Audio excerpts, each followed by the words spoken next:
Salute to Knicks Nation, special edition of Knicks Fan TV Live. We are live here at Clyde's Wine and Dine. CP the Fanchise here. My guy Jake Brown, radio executive producer of several New York Post sports podcasts. We are here live at Clyde's Wine and Dine for the Dr. Dick Barnett Foundation luncheon, Knicks Legends Lunch. And it's going to be a great time. We have it's a private event. A lot of fans coming in to celebrate Dr. Barnett and some of the Knicks legends from the 70s teams. Obviously, Clyde will be in attendance. We'll have Earl Monroe. Dr. Dick Barnett is here. Some of the supporting cast. Mike Riordon is here. Bill Hosket is here. Spike Lee is here as well. So we will hear from some of these guys. And we're going to be taking your phone calls on the latest Knicks news and rumors as well. Draft, free agency. Anything you guys want to talk about, phone lines are going to be up. The Discord is up as well. So we're just going to vibe out, have a show. The show goes on from 12 to 2. So we'll be here all day. Hopefully you guys are able to join us. And once again, make sure you guys are hitting that thumbs up button for your boys. Knicks Fan TV Live. Jake, how you feeling, man? The question is, who's going to have the fly as Blazers? Because Dr. Barnett is fly. Clyde, we know, is fly. Yeah. Earl's fly. Those guys had that style, like the pre-Studio 54 days. Yeah. That your Blazers got nothing on them. Well, I'm lame today, man. I know Clyde is going to come in here for something fresh. Dr. Barnett, I had the opportunity to interview him last month or 2 months ago, and he was fresh, man. He was fresh. I don't even think he took his sunglasses off. These guys have styled and profiled their whole lives, so we got nothing on them. I'm excited to see that. I think the most. I'm excited, man. I'm excited to I've met Clyde a bunch of times here, and he's a great guy. Obviously, a Knicks legend who I wish I would have seen in his prime. I'm excited to see Earl Monroe. Excited to meet Dr. Barnett in person. Haven't interviewed him online. It would be nice to meet him in person. And so it's for a good cause. It's a fundraiser for the Dr. Dick Barnett Foundation as well. There is a link in the video description to participate in the silent auction. There's a silent auction going on during the event where you can get exclusive Knicks memorabilia. So click on that link. Participate in the auction, and all the proceeds go to the Dr. Dick Barnett Foundation. So it's for a worthwhile cause, and we'll hear from Dr. Barnett in just a few minutes. Jake. CP, these guys had nicknames. Fallback Baby. Fallback Baby. Earl the Pearl. What happened to these nicknames? That's so cool. Yeah, the Fallback Baby, man. Fallback Baby. It's those are some great times, man. I'm sure New York City was rocking and rallying behind these guys in the 70s, man. You can only imagine what that was like. We weren't even a fetus yet. We weren't even born. Not even a twinkle in my father's eye, man. Not even a twinkle in my father's eye. I wish I was alive. God, the Mets, Jets, and Knicks all in the same year. Imagine the pandemonium in New York. Will that ever happen again? No, never. It's the question. Will one of those teams ever win again? Will one of those teams ever win again, man? Will one of those teams ever win again? But the Mets seem like they're in good standing, though, right? This year, yes. I am there like almost every day. That's my second. I'm there more than I'm home at Citi Field. So the Mets are exciting. The question is, can our Knicks get there in this next year? They're getting closer and closer, but in the next 3 to 5 year window, can we bring a title to the Garden?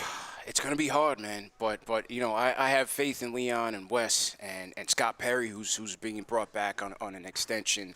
I feel like they have a plan. They have a framework in place. They have their targets.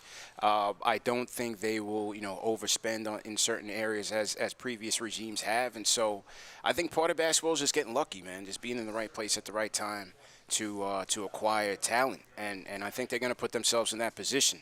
We have a lot of draft capital, a lot of salary cap, and so now it's just going out and getting the pieces. They have the draft capital right now as we speak. Yeah. Now the question is, do they have it in a couple of weeks, in a month? Do they trade that capital, which we're used to them doing, for the likes of Andrea Bargnani? Now we want to get it for guys like Damian Lillard, which we'll, I'm sure, get into at some point this afternoon. And this is a class that's not as good because – obviously, the COVID-shortened year, a different year in college basketball. The fact that there isn't a distinct number one pick scares you a little bit when the Knicks have 19 and 21. But, they stacked up this capital, and it's finally here, and they're building the right way. They're building the young way, and I think that's what Knicks fans are excited about with the youth on the roster. You don't have these 35, 36-year-old over-the-hill guys here, and I think the future is something to be happy about. Now, can the Knicks capitalize on that? That's the key. But right now, you got to like what they have in terms of a solid young core brewing. I mean, RJ's taken another step. I was, encouraged by his second year, the way he elevated his efficiency numbers, 40% from three, got up to 17 points per game, got up to 75% from the free throw line, and just a leader. I feel like RJ is a guy. I feel like you have to be just as sharp mentally as you are on the court and with the ball in your hands to survive and thrive in New York. I think RJ has that makeup. I like that RJ got better as the year went on. It seemed like he grew as the year went on. Mm-hmm. The first 25 games, it felt like, please don't shoot a three. Then you're like, please do shoot a three. Yeah. And that's development. That's a guy who worked on his game mid-season and got better. And you don't see that a lot. The first year, you were like, never shoot a three. Right. And then it progressed like, all right, don't shoot. Maybe shoot if you're open. Yeah. Shoot with a hand in your face. Yeah. And I think he can only get better with a good offseason ahead of him. And the weird offseason screwed with guys too, because for the Knicks it was longer because they weren't in the bubble. Yeah. But it was odd. Like, guys weren't at gyms. The COVID shut down. Yeah. So I think now you get somewhat of a normal offseason Full training here. camp. Obviously a little different because the Knicks played, into late May or whatever it was. But I think a normal summer and a normal training regimen is going to help this team and help young guys like R.J. Barrett and Emmanuel Quickly, who in his first year I spoke to him, and he said he kept the receipts of those grades that he got when CBS Sports gave the Knicks the D+. D+, right? The infamous D+. He said he screenshotted that immediately, CP, and he said, I used that as fuel, and you could see it. Yep. And, it made me feel old when he said to me, I got my floaters from McCollum and Lou Williams. I'm like, McCollum and Lou Williams, they just got to the league, it feels like. So I'm like, damn, this guy's barely legal. He can't even have a legal drink, and he's getting floaters from guys that are still in the league. Man. So I'm excited to see IQ if he's still here. They don't trade him. And they hit it right in the draft. They didn't have the Frank Ntilikina miss or a high miss. Knox, who they got to pay $6 million. That's my guy though, man. Salute to Kev. But it was a whiff. But I'm encouraged, especially with IQ. I think we'll see what happens with Obi Toppin, how they utilize him next season. I like to see him experimented in the lineups with Julius Randle, because I'm just not sure. Bringing Obi off the bench, I want to see them together in the lineup, in a small ball lineup. See if they can stretch the floor out a little bit and make defenses work out there. But overall, again, you have two high quality and character guys, and that was one of the emphasis in this past draft in terms of the guys that they were going to select. And Obi obviously being part of CAA and being represented by Leon's son, and quickly coming through the Kentucky program where Wes and Leon have a great relationship with Calipari. The relationship was there, the familiarity was there, but they got some two high quality and high character kids. And so, as you said, with a full training camp under their belt, I'll be out in Vegas for Summer League in the next 2 weeks. Hopefully they'll be out there playing as well. We didn't have that last year. So hopefully with that, we'll see some progression with our rookies, and then we'll see what happens in the draft, man. A lot of trade talk early there. Okay. A lot of trade talk going on in the draft. We already had a trade yesterday. And we have our first guest coming in.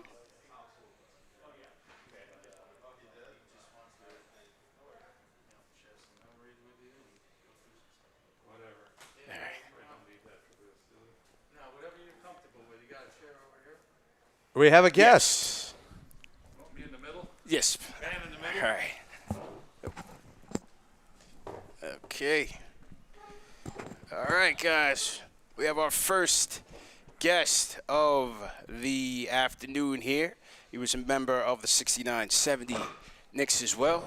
Mr. Bill Hosket. Bill, this is CP here from KnicksFanTV. We have Jake Brown from New York Post Sports. How you doing today? We're doing well. Looking forward to this. So great to be back and to see some of the guys. And I just sat down with Dr. Barnett now. He was Dick Barnett when I was here. But Dick reminded me of a mistake I made 50 years ago. It didn't take him long. He said, have you tried to guard Lenny Wilkins lately? Oh. So doctors don't forget that. No, 50 years later. That's a name from the past to all of you and to everybody. Yeah, but I was in the game given to Busher arrest, and they ran a little pitchback play, and I switched out onto Lenny Wilkins. I yelled switch, and he hadn't used his dribble yet. And he blew by me, and to this day I don't know which side he went by on.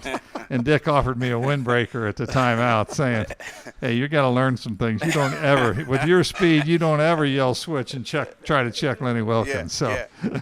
Bill, what made that 69-70 team so special? It was obviously the first Knicks title, but you seem to remember it like it was yesterday. So clearly it was fond memories for you. Oh, it's a tremendous memory. They were not only great players, but great people. And it was a group that played together, had to play together. We weren't overpowering large or anything like that, or extremely athletic, but very smart basketball team that knew how to move the ball. Red Holzman forced us to play defense whether we wanted to or not. But it was a great group of guys. Willis was such a great captain, and, Dick and Clyde in the backcourt. And then Cassie coming off the bench, he was so explosive, and Bill and Dave up front. It was just a fun team just to be a part of it. And in that era, you didn't get recognition for doing anything other than winning. And so Bill Russell had kind of set the bar kind of high up in Boston, 13 years and 11 rings. And so it was all about winning. And we were really excited to get that first championship for the city. You being part of that Minutemen group, what did you feel like your role was for that team?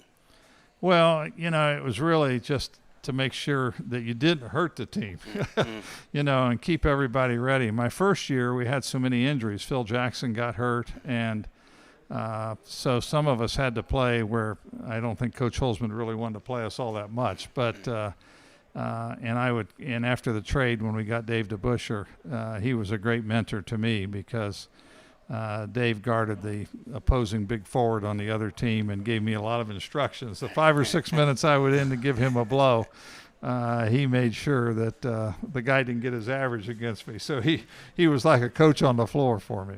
I'm curious, were you guys motivated at all by the Mets and Jets winning prior in '69? Were you like, all right, we need to complete this trifecta in New York City? Oh, well, I don't know if we talked about it that much, but it was kind of obvious with the media attention and everything that went on. So.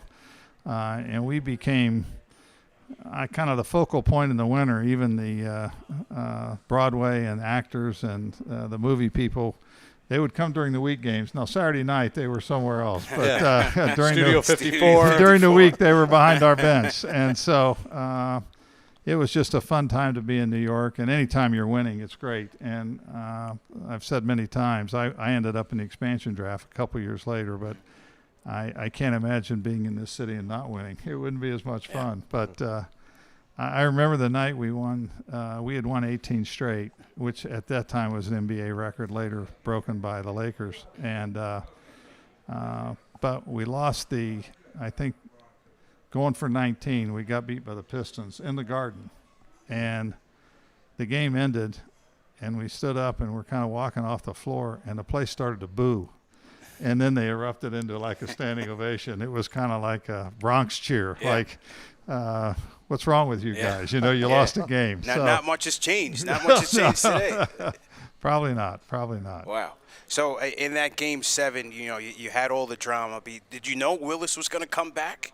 Well, we all had the feeling he was going to try. I mean, if you knew Willis Reed, and I roomed with Willis on the road my rookie year, so really got to know him as a person. And that dates us alone because now they all have individual suites. So, but we had 2 to a room. But Willis had such willpower, such dignity. He's a great captain, just a great man. And we knew if in any way possible he was going to play, then to come out and have the Garden erupt the way it did, it was, I've been in a lot of arenas, a lot of games. We won in high school and went to the Final Four and played in the Olympics, but I never heard a crowd like that 7th game when Willis came out of the locker room. And the Lakers actually stopped warming up. And, Hall of Famers, you got, Baylor West, Wilt, and they stopped and said, what's going on here? So, and then when he made his first couple shots, and then Walt had a phenomenal game and took over, and it was over from that point on. So Dave DeBuscher, may he rest in peace. How integral was he to that Knicks team?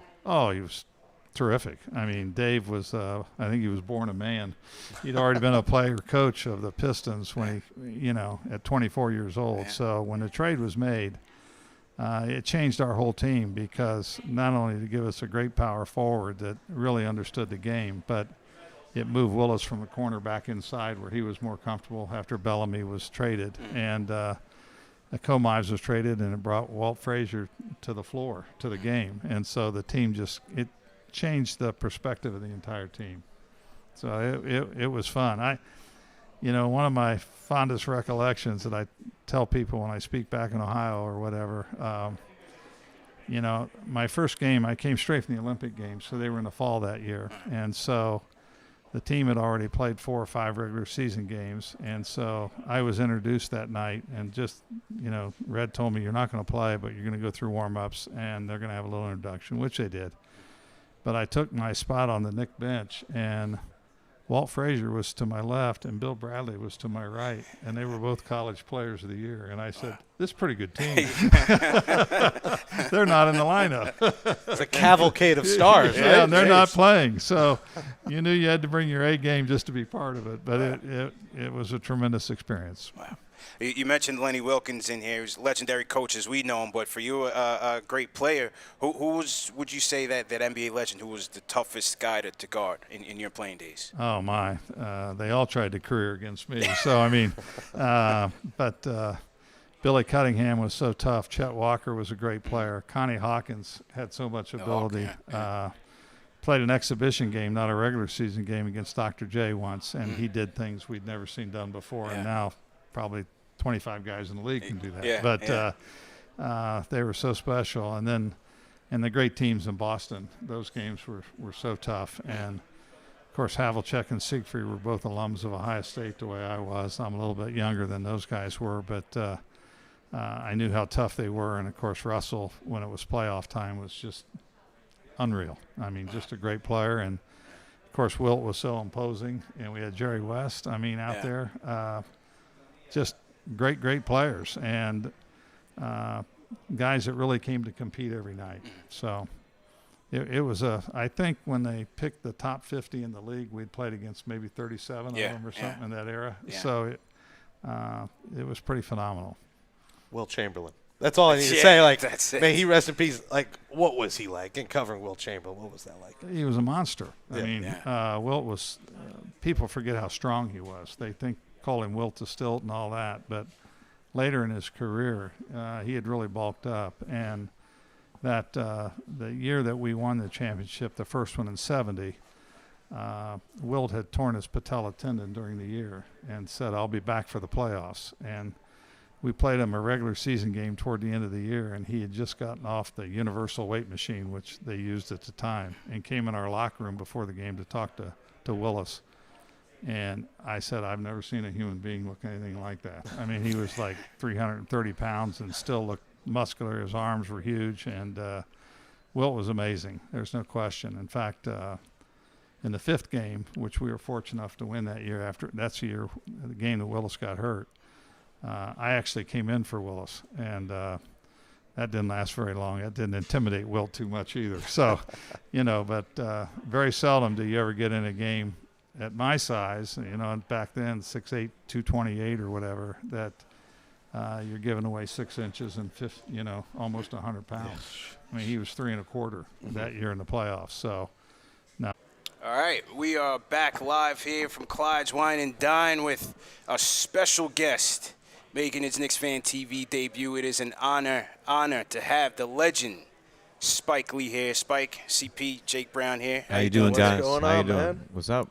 Good. Well, welcome to Clyde's Wine and Dine. We know that the 69-70 team. You purchased the net and Red Holzman's trophy. What did that team mean to you growing up here in New York? Well, I was at May 8th, 1970, Game 7. I was 13 years old. And my father's a Knicks fan, so he would take me to the Old Garden. And these are my guys. And everybody's not here. Dave DeBuscher, big time Danny Whalen, the trainer, Coach Red Holzman, Stallworth. So it's kind of bittersweet, but these are the guys I grew up with. The New York Knicks. Spike, you were what, 12, 13? 13 years old. So you were in the prime of your fanhood as a teenager. So you probably I don't know if that was a prime, but it was, prime, you know. I would use the word prime. But that's when you start remembering things when you're a teenager. You know, when you're 7, 8, you don't remember what's going on with the team. So you got it as like a 13-year-old kid. Mm-hmm. So you look back and you seem to remember things 51 years. You remember the specific games, specific moments from that team. Right.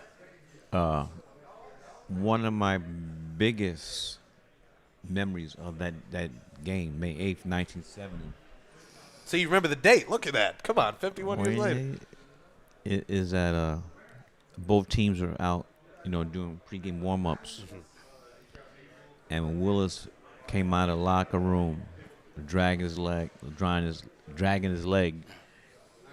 that had to be one of the loudest noise I ever heard. I've been in a lot of crazy games, not just in the Garden, but just in general. Yankee Stadium, Super Bowl. Yeah. And what people don't talk about is that, as I was watching it, the entire Laker team stopped their warm-up drill and turned around to see Willis come out. Will look intimidated, man. I was watching on video. Will look intimidated. We're talking about Will Chamberlain, Jerry West, Elgin. In fact, crazy story. I was at the memorial for Kobe, and I went up to Jerry. I said, Jerry, I saw you. And he said, Spike, that wasn't me. That wasn't me. I didn't turn around and look. Well, I didn't want to get an argument. And after that, in came Elgin Baylor. But I said, I'm going to leave Elgin alone. But three of the greatest players ever, Elgin Baylor, Jerry West, and Will Chamberlain, they stopped their layup drill to turn around. And the game was 1-0. And then Willis hit his first 2 shots. It was, it was over. We all know one of the all-time great Game 7s that Clyde put in. And like many Knicks fans, we thought that we're going to be winning championships for a long time. We've got another one, 72-73, beat the Lakers again, but it's been a drought since then. How did you feel like that 73 team stacked up to the 70 team with the addition of Earl Monroe? Look, I love Pearl. That's my brother. But the first one, first one's always the sweetest. Always the sweetest. Yeah. No disrespect to Pearl. I love my brother. In fact, Earl Monroe was the technical advisor on He Got Game. Mm-hmm. So every That's time we had shooting basketball sequences, he was right by me. Yeah. In the director's chair, both looking at the monitor. But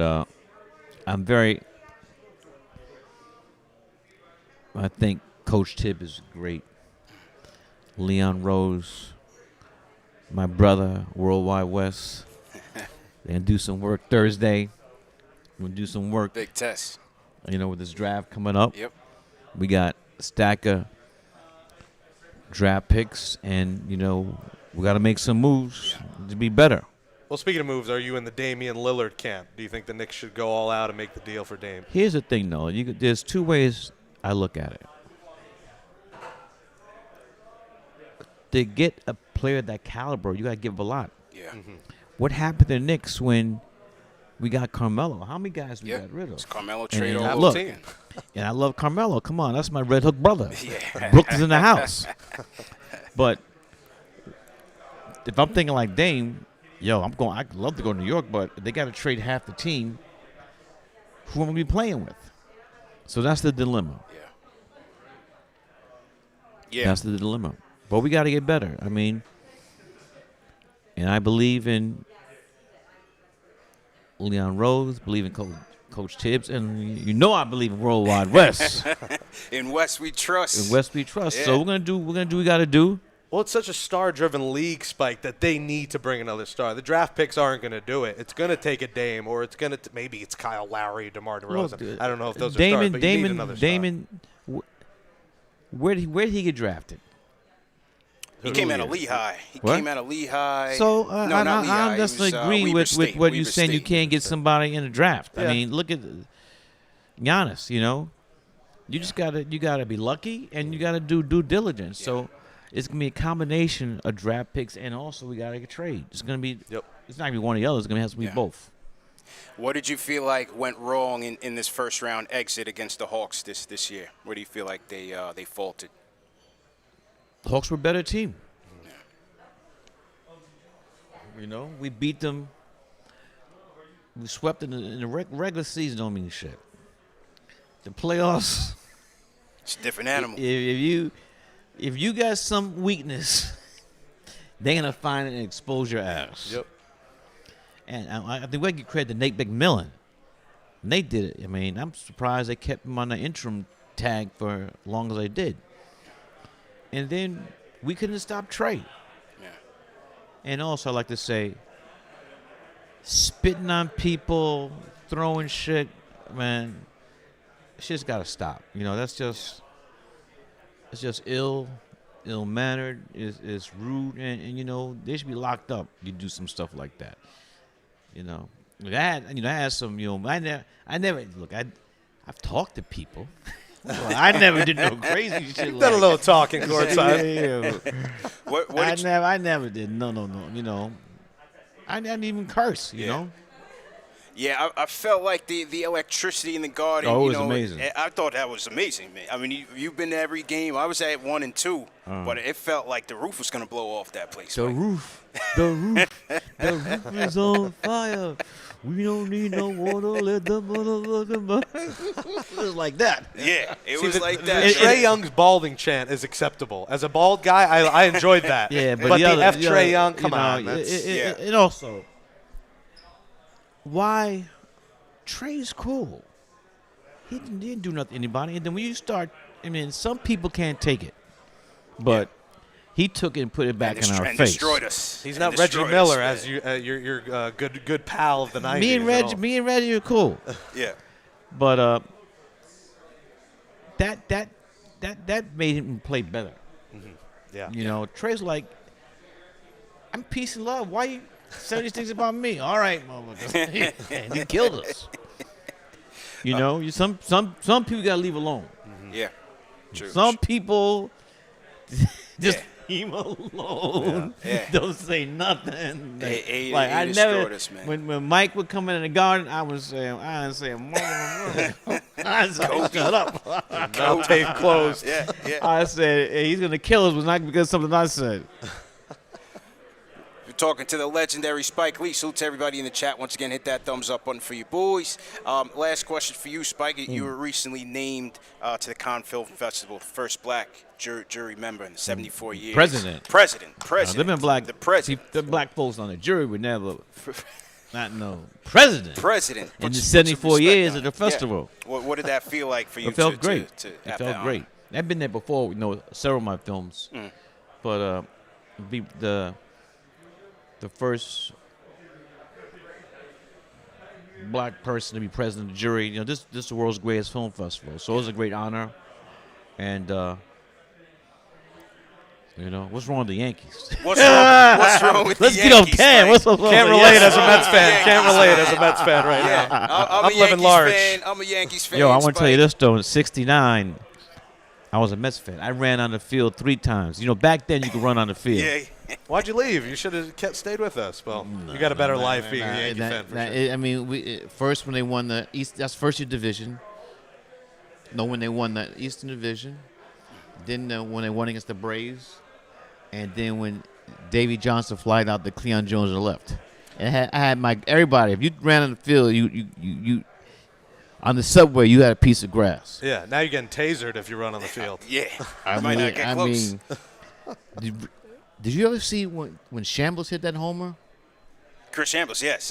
You see how and he knocked down people going he to was first base. he like a fullback. I mean, it was a bomb. Imagine that today. Oh my God. I mean, here's another thing. Game 6, there's 16,000 people in the arena and 65,000 people outside the arena. Yeah. I never heard that before. Yeah. Milwaukee was on fire. And people say it could have been that number. Some people saying could have been low. Yeah. How'd I get out the arena? Right. People been inside too long. People trying to get outside after this past year. Were you impressed with, me, from what I've seen personally in basketball, to me, that was the best finals performance I've ever seen. The most dominant by Giannis. That 50 points, 17 boards, 5 block shots. I mean, on both ends of the floor. Offensively, defensively, I've never seen somebody put in that much energy. He's doing work to deliver for their team. I know they're world champions, but sometimes they be doing stuff I'm like, WTF? And coaching, I mean, like, I'm glad they won.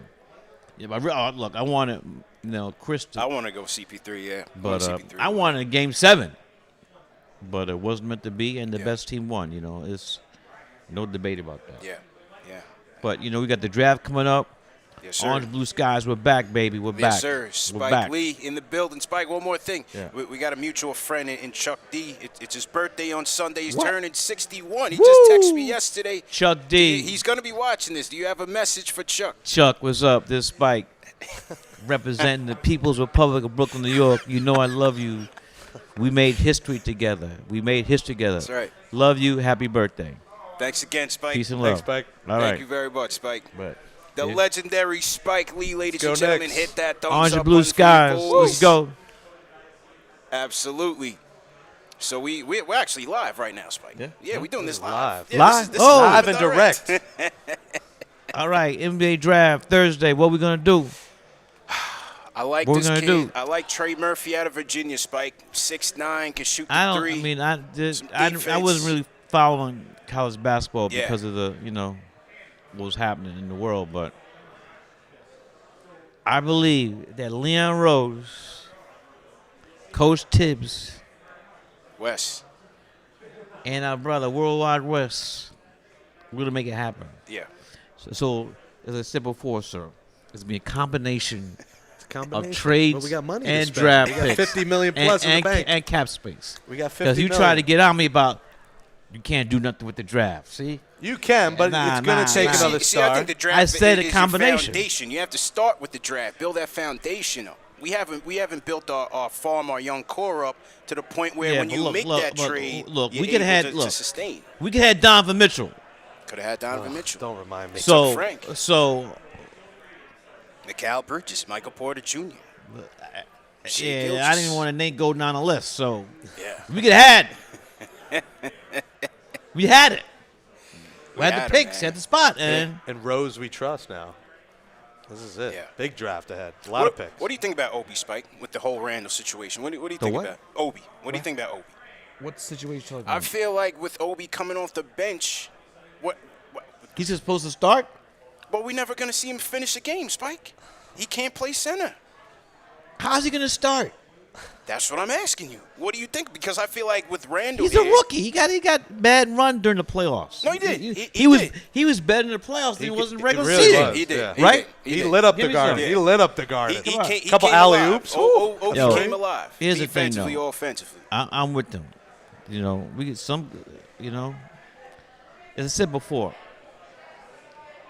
whether it's Dame time or whoever it is, I just hope that we trade everybody to get somebody, then we have nobody else. Right, so right, that's right. it's because the star players, unless they're free agents, they're not just gonna walk. Yeah. So you got to get something up. Yeah. Got to pay And to it play. helps when we have a lot of draft picks like we do. Yeah. True story. We'll see Thursday night. Thursday night. See what happens. So Yeah. will you be at Barclays? Will you be there? Yeah, I'll be there. All right. All right. It's Well, 4 blocks from my office. Yeah. All right, we'll look out for I'll you, be Spike. repping. We'll look out All right, for you, thank man. you, guys. Thanks Spike. again, Spike. All right, man. Much appreciated, man. Yeah, It was an appreciate it. honor. Doing a great job. Thank you Thanks, very Spike. much. The great Spike Lee, ladies Enjoy and the gentlemen. event. Enjoy your lunch. Hit that thumbs up button for you boys.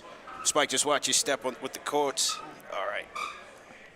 It's like our own courtside experience Yeah, here man. with Spike. How about that? Watch your step there, Spike. Spike Lee, ladies and gentlemen. What do you think? Hit that thumbs up button for you boys, man. This CP, man has made Jake some Brown here. classics. Yeah. Like, this man has made some of the all-time Absolute great classics, movies. man. Absolute classics. That was a dream interview for me. It's an honor to have him here. at Clyde's Wine and Dine, man, and we made it through. I don't know, Jake, you haven't known, man, but the system has been glitching out on me for like the past 2 weeks. Yeah. You know, it's been very, very fragile, but we made it through the Spike interview.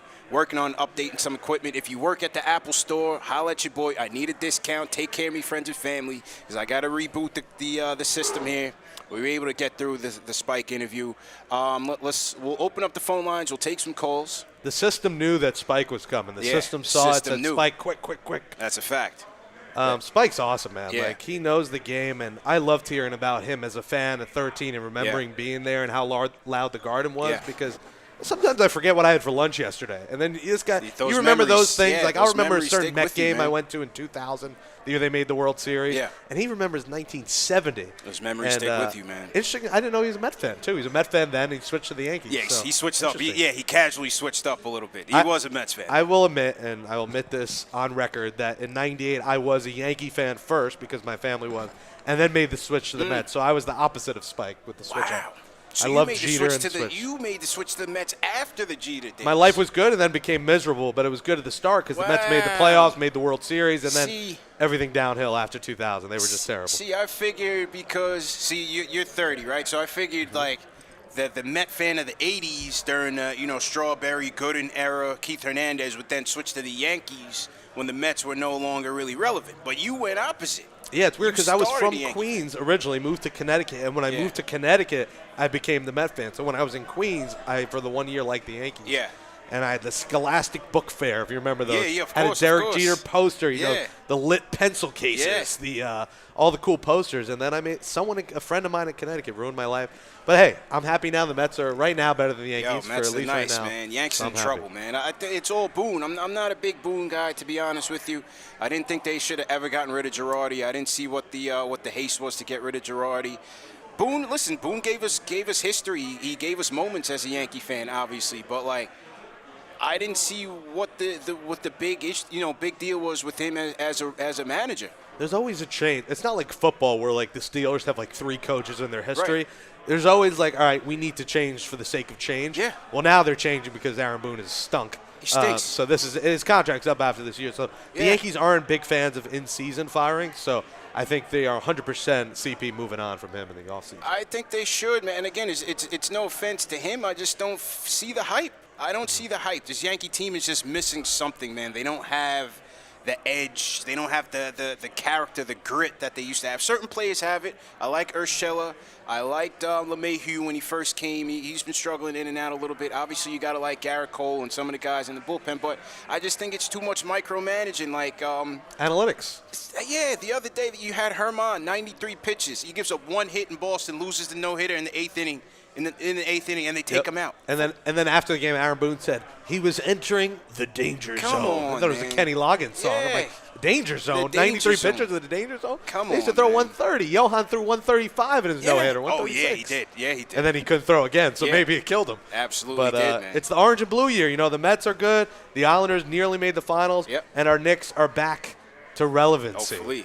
Hopefully, Thursday night draft. So to everybody in the chat, once again, hit that thumbs up button for you boys. Let me know how the audio is. Let me know how the video is. And we're back. Okay, we're back. Hey, shameless plug, if you are a Mets fan, I do co-host Amazing But True podcast. No doubt. With Nelson Figueroa, the former Men Emmy Award winner. So check it out. So salute to Nelson Figueroa. So what, the Mets are sitting in, first place? 3.5 games up right now. Okay. Yankees, I believe, are, 4 out of the wild card, something like that? Probably, yep.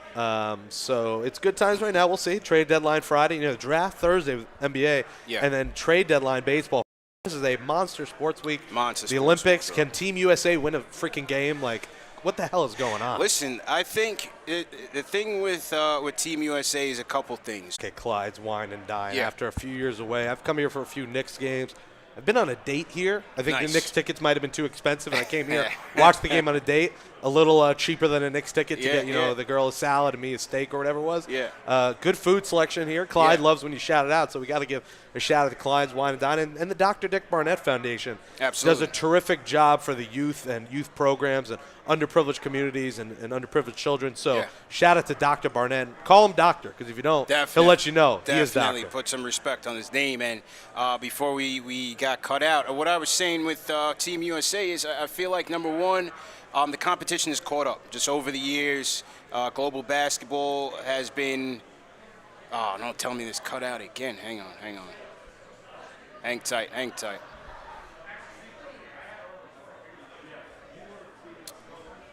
on.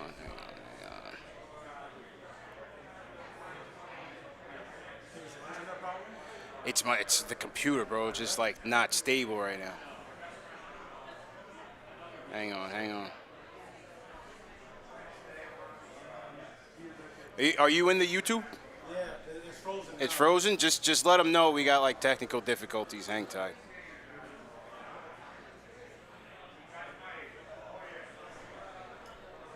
I gotta go to the Apple store like right now, bro.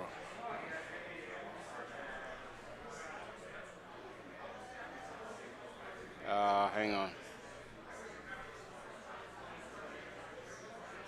Check. All right, starting this thing back up. Again, people, apologies, system instability, but we'll get back right. We are, just to reset, we are live and direct from Clyde's Wine and Dine, the Dr. Dick Barnett Foundation, Lunch with Legends.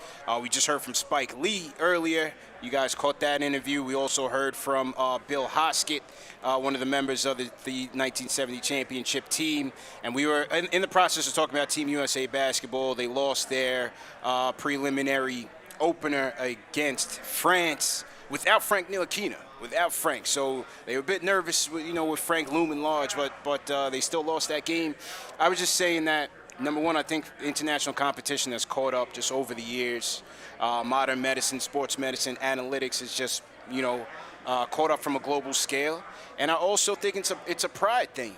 Some of these guys from these countries, the Olympics, that's their championship. That's everything for them. It's not to say that these Team USA guys aren't playing with pride, but you got to think there's so much more responsibilities that these guys have that in their mind, and some of their mind, is more important than playing in the Olympics, right? Their team, coming back healthy for their team, coming back healthy for their next max contract, the sneaker deals. There's just way more responsibilities that these guys have, and I just don't think it's a top-of-mind priority for them. The guys overseas, you just picture them slapping the floor, rolling their sleeves hungry, up, man. their shorts up on every defensive possession. Yeah. And in these games, it comes down to defense when it's that intense. Right. For them, where Team USA's going through, Katie's like, come on, I just dropped a 50-piece on the world champions. Right. Or 49 if, one more point may have made a difference. But, Yeah. They look at it a lot different. Like you said, there's other distractions for them where this is everything for these guys. So, and they said, who is it that said, like, it's different competition over there? One of the USA players said. I think it's Dame. Dame said, they were like, this is a different animal for us, which you're thinking, like, come on, you guys are Team USA. So it's hard to explain, but hopefully they right the ship here and turn it around. Another thing, if you look at just me looking at this French team and following Frank with them for past World Cup and Olympics as well, they have chemistry. A lot of these guys have played together before. Batum, Fournier, Frank. They have Poirier, who made it to the NBA. Hasn't played too much, but in France, in the FIBA games, he's a nice, low post player. And so I think a lot of these teams have a lot of chemistry as well, whereas U.S. it's like, all right, let's bring this guy, and expect for them to gel. It takes some time. It takes time to gel, and we saw it with the Heat, with the super team. I mean, they didn't win their first year. We said automatic bet on them to win. Yeah. This year, Nets, Lakers, what did the Nets do? I mean, they were hurt, but still, they had their struggles when they played together. So it takes more than, all right, here's 2 weeks of a bunch of superstars. Let's make it happen. Like you said, these guys have been competing years for this. They've been waiting for this moment, and this is their spotlight moment. Some of these guys we have never heard of, we may never hear of again. But now you heard of them, and bonjour, monsieur. Yeah. À tout à l'heure. We'll see you later. You better get hungry, man. You better step your game up because these guys are not playing around. So we'll see. I think we'll still be all right. We'll still be in decent shape. But they just got to get it together because there are a lot of good teams in this thing. Not just France. You have Spain, who's always plays tough. You have Argentina, who always plays tough. Luka Doncic is now with Slovenia, and he's killing it. I think he just dropped like 50 points against Argentina. So there's a lot of parity in this Olympics. So they're not just gonna lay down. You know, they're not just going to lay down. So to everybody in the chat, once again, hit that thumbs up button for your boys. Appreciate everybody for sticking through us through the technical difficulty. CP here, my guy Jake Brown, executive producer of New York Sports Podcast as well. We are here live from Clyde's Wine and Dine here in New York City at the Dr. Dick Barnett and Friends Lunch with Legends. So we're going to wait and see who else we'll have a chance to talk to. We just had a chance to talk to Bill Hosket, member of the 70 championship team, and the legendary Spike Lee. If you guys missed the Spike Lee interview, go ahead and rewind and go back to it because it was a great time with Spike. We actually got a tweet in CP that OKC is willing to trade SGA, Shai Gilgeous-Alexander, but it would take a lot to get It's going to take a haul. It's going to take a haul. That would be it's going to take a haul, but I would love to have him, man. Yeah. You know, they missed out on him on the draft, and so. Oh, okay. Yeah, we missed out on him on the draft, and you know, again, no offense to Knox, that was my guy too, but there, you know, Shai Gilgeous-Alexander is a young upstart point guard who'll be a problem in the league, and you know, listen, Sam Presti's a shrewd GM. He's not just going to let him go for nothing, but.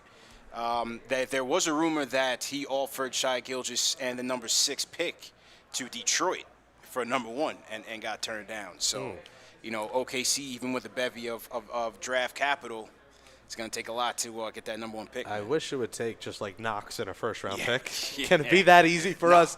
Can we just give Knox and 1 or 2 first-round picks and bring him in here? That could be that easy. Not enough, right? That could be that easy. Dave, let me know if we have people on the lines. I'll open up the phone lines and see who wants to call in. If you guys want to call in on draft, free agency, off-season, whatever the case may be. Just some previews for the content coming up. Thursday, we will have our draft show live on KnicksFanTV all night. You know, we'll go through each pick.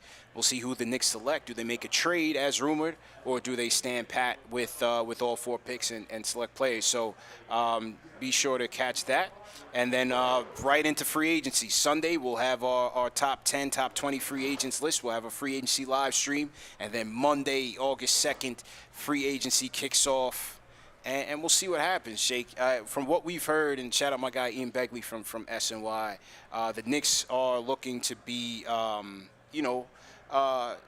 responsible in this upcoming free agency. They're looking at 2022 as that opportunity to spend big.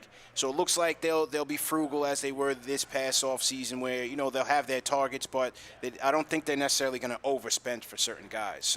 So they won't spend like a drunken sailor, but, you know, there are intriguing names, whether it's DeMar DeRozan. Yeah.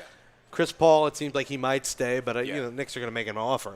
He might stay with Phoenix, and you can't blame him. He's got a chance to win a NBA championship there, where here it might take a couple of years. You know, there's Evan Fournier's out, Patty Mills, Lonzo Ball is a name. Yeah. We'll have LeVar courtside sitting next to Spike. That's a reality show in itself. Ball in the Family takes on New York City. Takes on Spike. I don't know if I'm ready for that. MSG needs to get on that ASAP, man. Yeah, MSG needs to get on that ASAP. That'll follow the Kardashian special on the E channel. Yeah. But there, you know, DeRozan. There's a Norm Powell. Reddick is a name. Yeah. Lou Williams, if you want to look at the B tier, C tier. Dennis Schroeder. So there's some guys out there on the market that won't cost you $30 million. I like Norman Powell, man. Yeah. So as we segue here to the next interview, we have another member of the championship team. He goes by Mike Riordon, a member of the Minutemen, came off the bench for the 70 championship team. Mike, how are you? Nice to meet you. CP from KnicksFanTV. How are you? Jake Brown. Good to meet you. Yep. So, 5 minutes. Okay. You guys fire, and I'll answer. Welcome aboard. Welcome aboard, Mike. All right, great to be here. It's been a while. Yeah. So as I introed you in, you were a member of the legendary Minutemen coming off the bench for that 70s team. What did you feel like your role was in terms of just supporting these guys on their championship run? Yeah, I mean, I was third guard, kind of getting about 20, 25 minutes a game, coming in for Clyde and Dick Barnett. And so I would swing between either the point guard or the off guard, and I would try to take the best scores to keep those guys out of foul trouble. And I knew I wasn't going to be playing 40 minutes, so I didn't have to worry about fouling out. So I would just try to move the ball, play good defense, and we ran a lot of plays. We ran a lot of movements. We were a good passing team. So I just tried to fit in, and being a native New Yorker, myself and John Warren were the two locals. We were just so thrilled to take a run at a championship season and then bring home a ring. That had to have been extra special, and we talked about it early on with Bill, that the Mets win, the Jets win, and then you guys win. And you being a Queens guy and New Yorker, you must have been on cloud 9 in 1970 when you guys completed the trifecta. Oh, I mean, it was unbelievable because the Knicks up to that time, since I've been a young kid here in town, were awful. Mm-hmm. And putting things together and on the rise and getting good draft picks with Eddie Donovan and Red Holzman, putting things together, we could see which way it was going. And then when we made that trade for Dave DeBusschere, it kind of solidified three positions. Willis went back into the hole. Dave was the power forward, and Clyde took over running the club. So all the chemistry was solid right after that point. And we had a good playoff run. We lost to the Celtics, but we knew we were all coming back. And it was just a Cinderella season as far as we had a good win streak there. I think we won 16 or 17 in a row that year. And so it was basically the highlight of anything I had ever done in basketball during that time and since. Because we weren't concerned, no one was concerned with individual honors or stats. We were just zeroed in on winning a championship, and there's no feeling like it. What was it like going up against Clyde and Dr. Barnett in practice? Did you feel like that kind of prepared you for some of the other legends of the game when you had to guard them? Oh, yeah.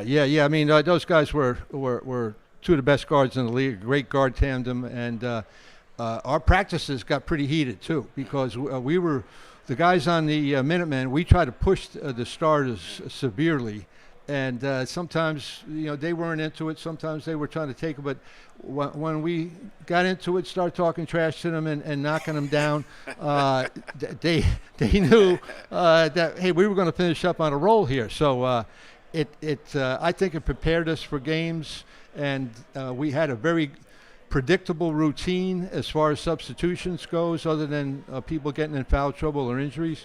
But Kazzy, Dave Stallworth, myself, Nate Bowman, and then we had a fifth for Bill Hosket or Johnny Warren.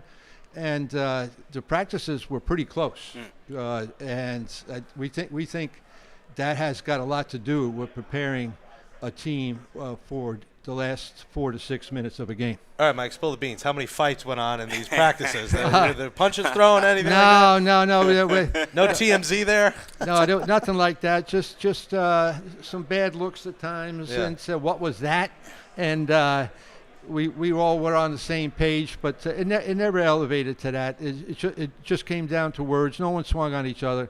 And afterwards, it was all buried because we were like a family. I mean, you guys had family fights, right? Yeah, of course. And then next thing you know, you're eating dinner with everybody, right? Do you ever joke with Earl that because you were part of the trade that got Earl here, so shouldn't you get the second ring too? Don't you get another ring? I just reminded him of that. Okay. I said, hey, Earl, you wouldn't have got that second ring without me. Yeah. And but then I also said something to him, kidding around. He said, oh, you're still living down in Maryland? And I said, yeah. And I told him where I was. I said, hey, Earl, you got more fans down in Maryland than you do in New York. In other words, he was the man down there. Yeah, right? absolutely. Where here, he was another star. Right, mm-hmm. Right. He wasn't the man here. Right. So he nodded and said, you got that right. That's funny. well, Mike, we're getting the cue here. All right. It was an honor to speak to you. Thank you very much for joining us. It's nice talking to you guys. All right. Yeah, appreciate it. Right. Absolutely. Enjoy the lunch. That's Mike Riordon, a member of the Minutemen, the championship Knicks. Queens native, baby. Queens in the house. Queens, Let's stand go. Up. Stand up, You're Queens. From Queens. Leave it in the chat, man. Mike Riordon. Thanks again, Mike. If you're from Astoria, really leave it in the chat, as I'm the self-proclaimed king of Astoria here. So Queens, stand up.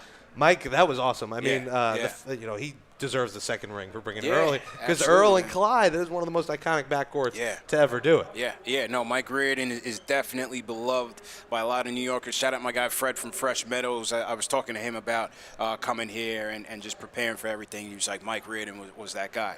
Mike Riordon was that guy. So. Shout out Fresh Meadows. Great movie theater there. Yeah, AMC yeah. Fresh Meadows. Oh, yeah. The AMC there is nice, man. Right off the LIE. So salute to everybody in Queens. Salute to everybody in the chat. Once again, hit that thumbs up button for you boys. We're going to take some calls in a second. I want to shout out the Super Chats that have come in. Shout out my guy Alan Berman for the Super Chat. Never misses a show, Alan. I appreciate that. Got you open. Big-time Twitch streamer. He says, salute, smash that thumbs up button. Yeah, that's right, man. Salute to everybody in the chat. I see my guy Tyson Miller. What's going on? Daniel Marrero. How you feeling? If you guys are new in the chat, leave us a hashtag new. We'll shout you guys out. And, we will. Love the energy around July 27th around the Knicks right now. Yeah. For us, for people in the chat, for people watching. A lot of energy, a lot of passion right now for a Knicks team that has a bright future. Yeah. And it's fun to look back on these teams because we weren't alive. So to learn from these guys, to hear Bill talk about covering Wilt Chamberlain. Yeah. I mean, I love those conversations. I've talked with a lot of old guys.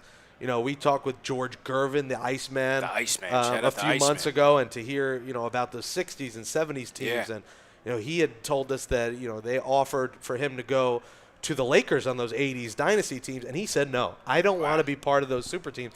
I want to beat those teams, and that's a big conversation. The Iceman was not ring chasing. Yeah. Iceman was not ring chasing. He could have won with those guys, and he said, nah, I'm going to stay with the Spurs and try to beat them. It was a different era, the 60s, 70s, 80s versus today, where now everyone's joining the Stars to try to win a title. Yeah, that's interesting indeed, man. And let me just get the phones going real quick.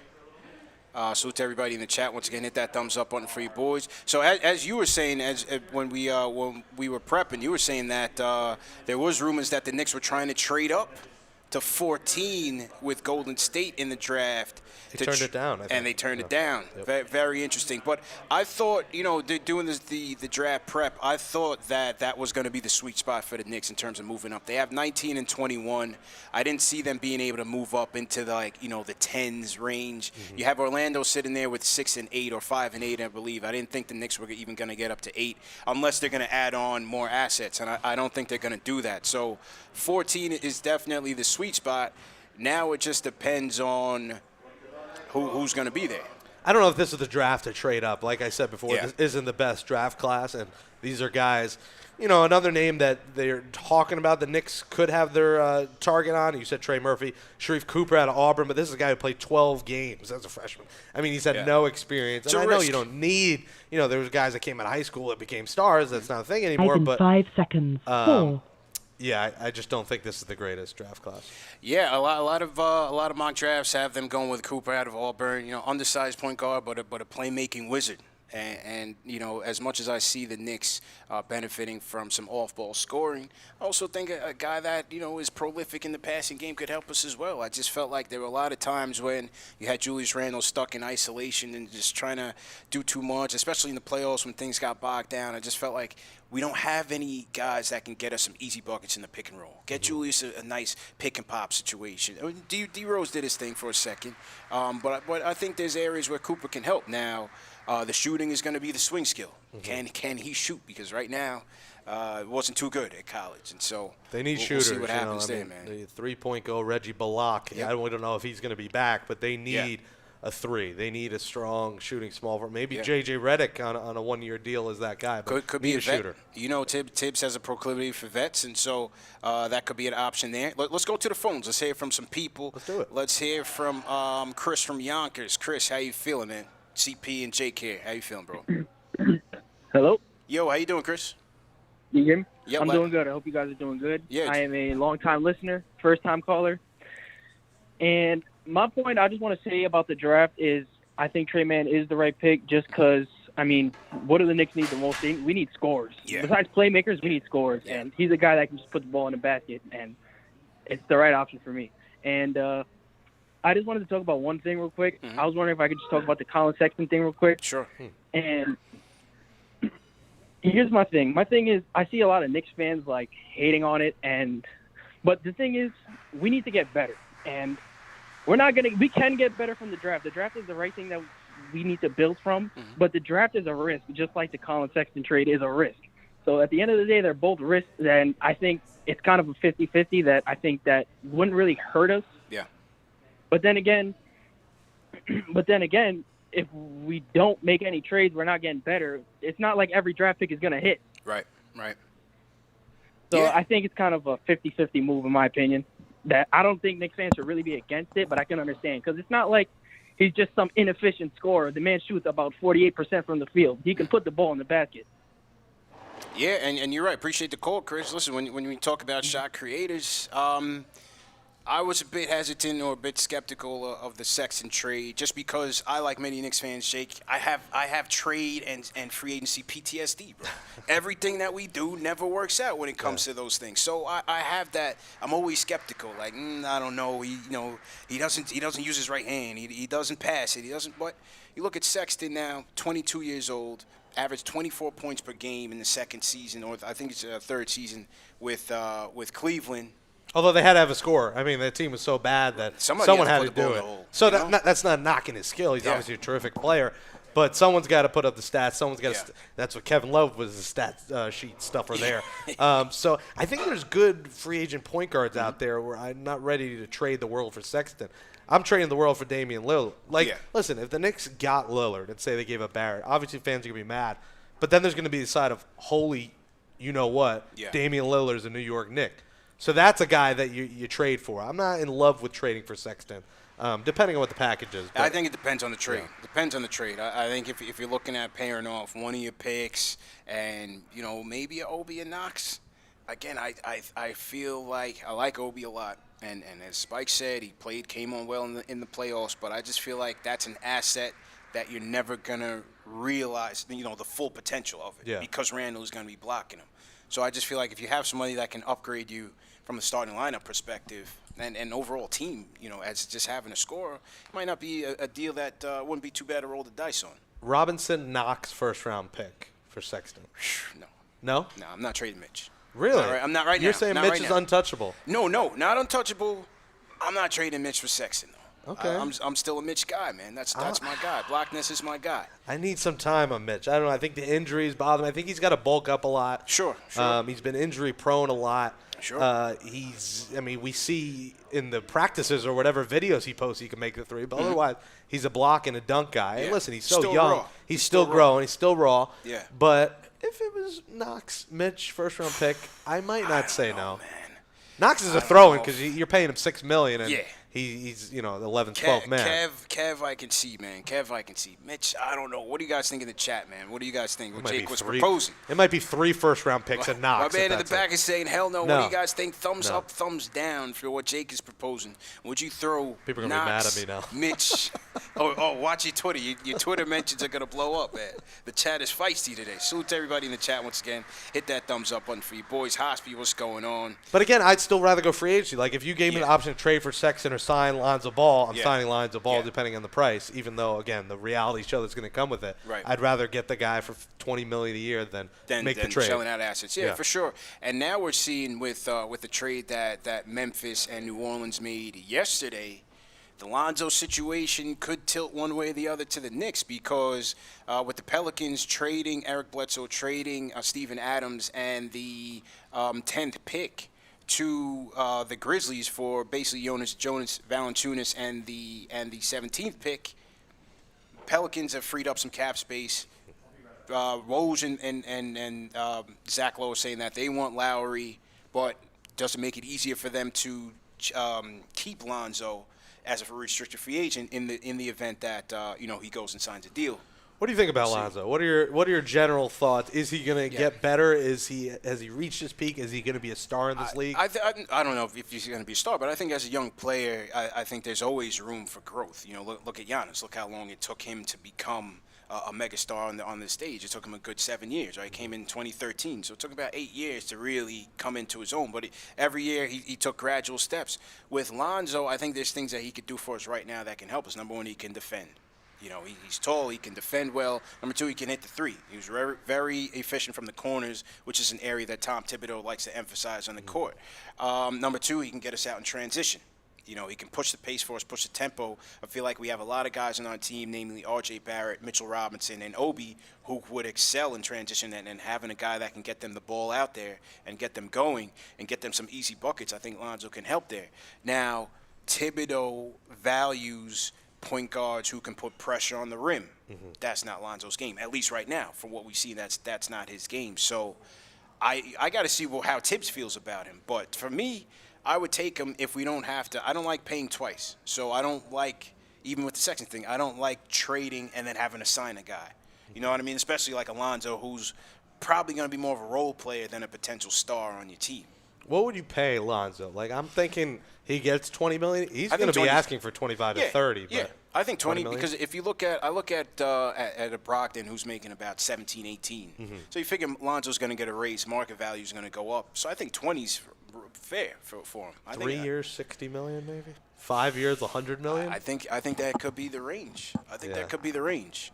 You know, I think that could be the range. So we'll see. You know, we definitely have options. Again, will David Griffin and the Pelicans go out and match a deal if Lonzo goes out and sign it? How much are they into Lowry? You're hearing things for Lowry like 25, 30 million a year for 2 years. I'm hesitant. Even for the Knicks. For the Knicks, I'm very hesitant on that. You know, very, very hesitant on that. So he's 35. You know, you sign him to a 4-year deal. He's going to 39, 40. I would only go 2. I would only. Well, if I'm the Knicks, I don't know what the Pelicans are thinking. If I'm the Knicks, I would only go 1 and 1. If it's 2 years, I'm not totally against it. But if you give him 4 years, he's going to 40 years old. No chance. Yeah, I'm walking. I'm walking, man. Salute to everybody in the chat once again. Big Drake, how you feeling, Big Drake? Salute to Double O Gigolo. All right, Double O Gigolo in the chat. Big Drake and Double O Gigolo. Yeah. 2 iconic usernames. Iconic names in the chat, man. Justin Archer, how you feeling? Let's get those likes up. Hit that thumbs up button.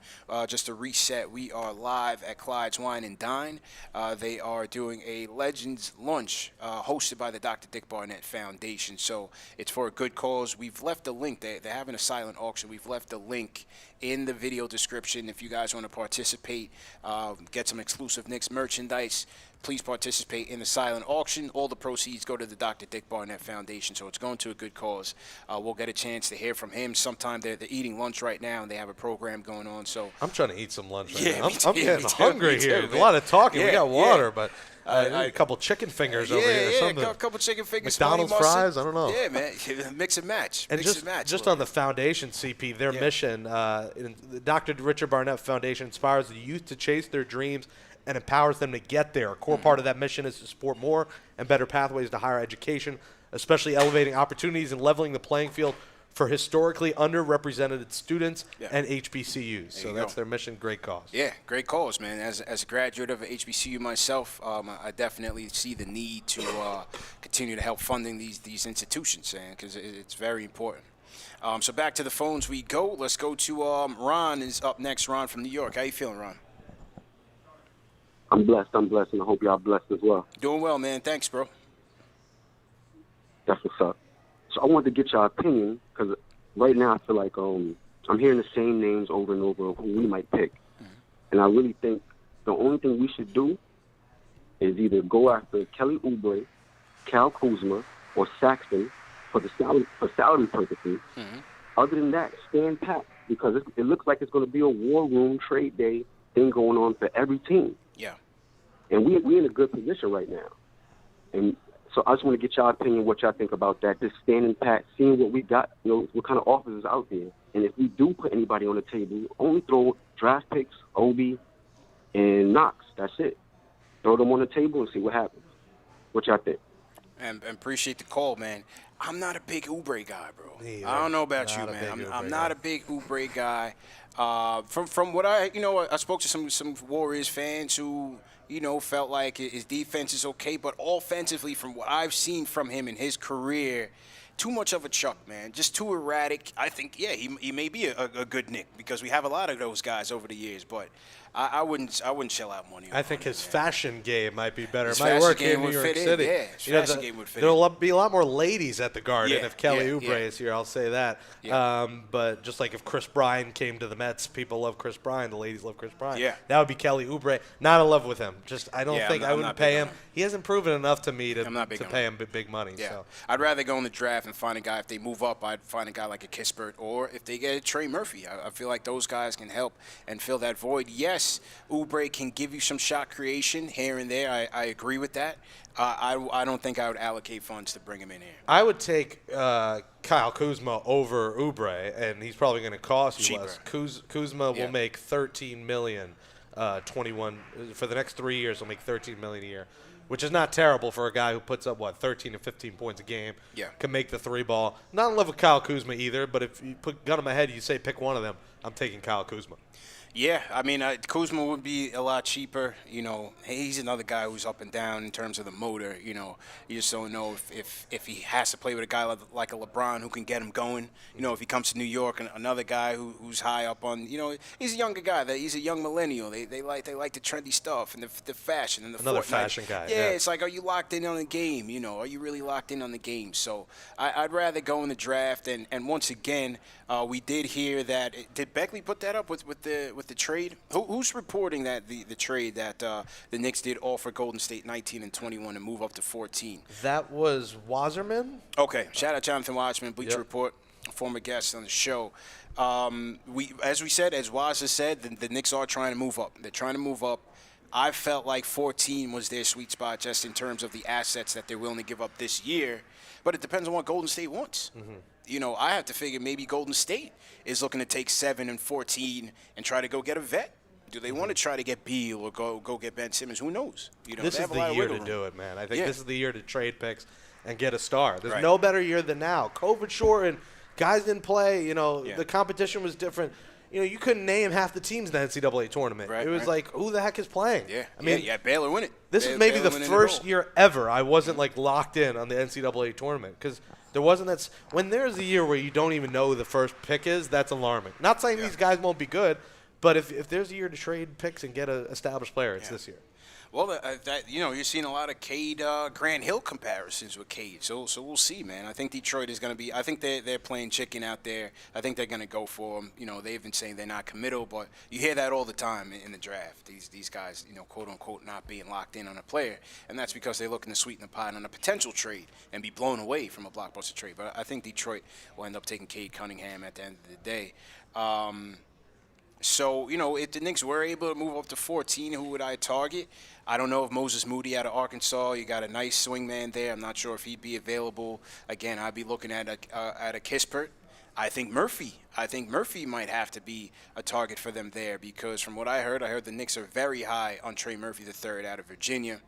I think they might be worried he might get picked before him. That's why they try. He might not be there at 19. He might not be there. Yeah. He might not be there. So another guy who the Warriors worked at Murphy twice, and they worked out Chris Duarte, senior out of Oregon. They worked him out twice. So it seems like Duarte is a guy that teams are valuing from a standpoint of a guy that is ready to play right now. He's 24 years old, same age as Devin Booker.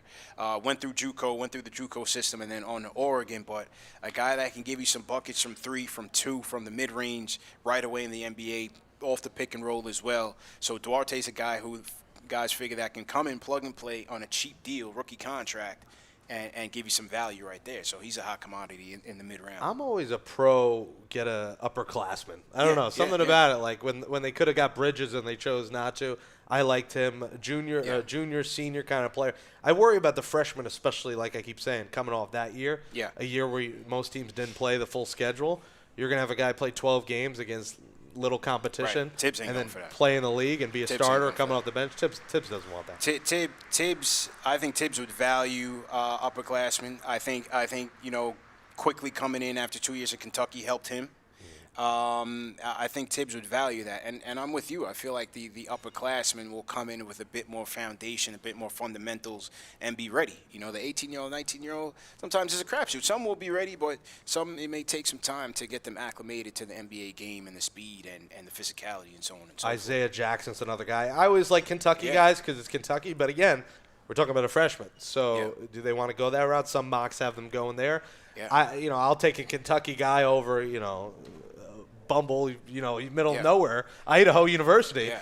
But freshman, again, bothers me a little bit. You know, and we talked about Mitch, but Isaiah Jackson is another guy. Shout out my guy, Derek Murray. He was a guest on the show. You guys know that in the chat. he felt like the Knicks are in on Isaiah Jackson. As you said, a lot of mocks have him going there as well. So I'll be curious to see if they come out of the draft with a big man, whether it's Isaiah Jackson or Charles Bassey out of Western Illinois. How do they feel about Mitch? Are they viewing these guys as potential starting replacements, or are they viewing them as right now backups? Backup just to support. You need multiple guys, big men. You need one off the bench. So I think they need a point guard and they need a center. The wingman they'll probably address in free agency, whether that's DeMar DeRozan or someone else. But I think those first 2 picks should be a point guard and a center. Yeah, I think the first pick, and somebody in the chat asked about Trey Mann. I don't think Trey Mann's going to go up at 14. I think if the Knicks stand pat, I think he's a legitimate option for them, and I would love for them to have Trey Mann because he's an absolute bucket getter out of Florida. So I think for me, I would like to go. There's a lot of nice combo guards, swingman available, whether it's Trey Mann, you have Jared Butler out of Baylor, you have Quentin Grimes out of Houston who you can get later on in the draft. He's a nice bucket getter as well, can play some defense, which Tibbs would value. And then I'm going 3. I'm going either Trey Murphy, I'm going Kispert if he's there. Some people like Zaire Williams out of Stanford. There's a lot of 3s, 4 hybrids that are there for the Knicks as well. So shooters. Give me some guys that can shoot. Point guard, a shooter, and a center. Yeah. Those are the Knicks. Give me some guys that basically can shoot. everything. Yeah, basically everything. We need one talent. of everything. We need talent. Noah's Ark off season. Yeah. We'll take 2 of everything. Absolutely, man. Let's get back to the phones, man. One of my favorite guys to talk to around draft time. He claims draft time as his own, man. But during the season, we called him the Debbie Downer because of he was in the select minority that didn't want to see the Knicks winning all these games. You know what I mean? He goes by Jay from Florida. Jay, what's going on, bro?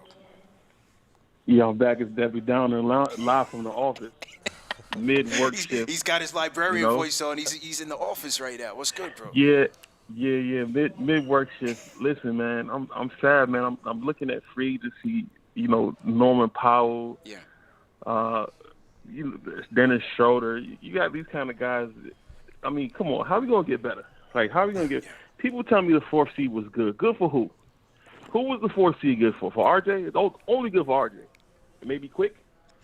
Listen, we're pricing ourselves out of these draft picks that we want. We don't even know if we're getting Trey Murphy at 19, right? Might so not. what was the point of the 4th seed? Might not. We need talent. You say it all the time, CP. Yeah. We need talent. I like Jared Butler. I think Jared Butler got the full package, but we don't know. He got a heart issue. He got handle. He got a jump shot, a pass, great defensively. But, I mean, you talking about 3-4 tier guys. We need blueprint guys. We need a real wing. We need a real point guard. We're out of that range. So how did we get there? The Warriors refused 14. They let that be known. Right? So how we gonna get even further up to 9 and 12? Yeah. So we just in a bad spot, man.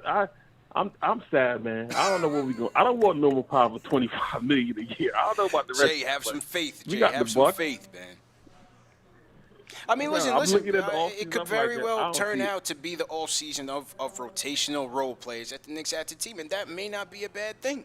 You know what I mean? That may not be a bad thing, bro. Yeah. We'll see what happens, but again, I'm looking for Jared Butler, Cameron Thomas, Jalen Johnson, something like that. 1921, get a big. We don't need Isaiah Johnson at 19. Jackson, you don't draft a big at 19. I would. If we hustling backwards. Yeah, we picked Mitch 3 years ago to go draft another big just like him. Sign Mitch to a little deal. Put Mitch as your starting 5. You can go get JaVale or Willie Cauley-Stein. Somebody to just play spot minutes. Adequate you don't draft him at 19. I wouldn't necessarily go there. Appreciate you, man. Get back to work, man. We need you calling back. from the cubicle. Calling from the cubicle, man. Cubicle you heard him, right? Yeah. He was like, yo, it's me, Debbie Downer. I'm back. I've been in the bathroom stall calling there. Hey, that's how it goes down in KnicksFanTV, man. Fans got to get it in. They got to be heard, and they got to hear what's going on. Like I was telling Jay, you don't know. Maybe at 19, they find a guy, they find lightning in the bottle, they get Trey Mann, and he turns into the next Dame. Who knows? Or maybe I feel like at the very least, they'll be able to get 1 or 2 players in the draft that can fit spots in the rotation, and they'll fill the rest of the voids in free agency. It may not be that splash, but it'll be something that can help move the needle. The easiest thing would just be sign Kawhi Leonard. Like, can he just that would just solve all, solve all our end problems. The show here. Mic drop. Just drop the mic. Knicks boom. sign Kawhi Leonard. Free agency's over. And then do Knicks whatever. fans are happy, Veteran man. minimums. Draft a couple guys, and the Knicks will again be a 4 seed, maybe better with Kawhi Leonard. The ACL injury certainly set him back because now you don't even know when he's coming back. Yeah. That's true. You don't know when he's coming back. It could be he might not even come back next year. Who knows? That's true. With the ACL injury, so that was a big setback for Kawhi. And we'll just have to see from there. I think the biggest names you're going to look at is Kyle Lowry, CP3. They say the Suns owner is cheap. Who knows? Does CP3's got a player option for $40+ million? Is he going to bet on himself to get a multi-year deal around 30s? Does he take it back? I think Phoenix will take care of him, though. I'm a little surprised he's not just going to take that. I know you want the multi-year deal, but if you believe in yourself, go out, get your $40 million, and then get another contract after that, because you're not getting $40+ million on a multi-year deal. If he gets a multi-year deal, it'll probably be 3 years 100, 3 years 90, something in that range. And God bless him if he gets any. He probably will, but I would have took the 40, 44, 45. Take that 40. Yeah, I think it's 44, man. Yeah. I think it's 44. It's ridiculous. But I think he's earned it. He completely turned that franchise around, brought him to the finals. I don't think he's going to get him there again, but he deserves to be taken care of by Robert Sarver and Phoenix for the job that he did this year, because I felt like CP3 had an MVP caliber year, even though the stats may not reflect it. I just felt like his overall impact in lifting that team up, can't be understated. $44.2 million he'll make next year, and he really put them over the top. And he continues to defy the doubters, saying, "Oh, he's too old. Oh, I don't want to sign him. He's too old. He's too old." Yeah. Well, they're not in the finals without him, and obviously they kind of collapsed there after the 2-0 lead, which shocked me. I was ready to do the guy Suns and 4, and then it was Bucks and 4 straight, Bucks and 4 straight. So that took a twist for the worse for Phoenix, but he put them on the map in a city that was starving for a team again. I mean, they couldn't win with Barkley, and they try to win with CP, and I think they're in good shape to go back next year. Couldn't get there with Nash either. Yeah. So they had multiple chances to get there. CP3 put them over the top. Obviously, Devin Booker developed and is a true superstar, one of the best players in the league. DeAndre Ayton continues to develop. So they got a good chance to be back next year. So I see no reason why he wouldn't come back. But if you want that New York spotlight, we'll give you some endorsements. We'll give you a billboard. We'll give you a statue. We'll give you, unlimited New York pizza for life. We'll give you Clyde. We'll give you Clyde wine and dine free whenever you want. So make it happen, CP3. CP3, man. Well, I think he knows that New York can always be a backup plan for him. He chose Phoenix, he said, to play with Devin Booker. I also had read somewhere that, he's got family still in L.A. or his kids in L.A. still, so want to be a bit closer to them. So the Phoenix thing was a bit easier to digest. I never thought we had a legit shot at him last year, but who knows? Do you think if he won the title, there would be a much more legit chance of him leaving? If he had won and then packed his bags and try and win somewhere else? I don't think so, man. I felt like, again, just wanting to come here and play with Booker, I don't think he would. Just like I don't think he's going to go to the Lakers and ring chase. People see him as a dirty cat player on the court, but I think he has a bit more integrity there where I think he would stick it out. Okay, so you thought he would go for a repeat if they had won? Yeah, I think he would. He would have to. Everyone called him out for calling the snitch hotline in the bubble. Poor CP3 is getting called a snitch like he's 6'9" out here. What is this? Yeah, man. It's a cold world. And he's a Players Association president or executive, man. It's a Where's cold the love world, for man. CP3? I want him to get one. Just such a long, illustrious Hall of Fame career. Yeah. To not win a title, it just doesn't sit right in my NBA fan soul if he does not win one before he's done. True story. I was rooting for him, but, I couldn't hate on the Greek Freak winning one. My guy Bobby Portis won a championship before the Knicks. He's a hero, man. They had the Bobby shirts, the Bobby chants, you know what I mean?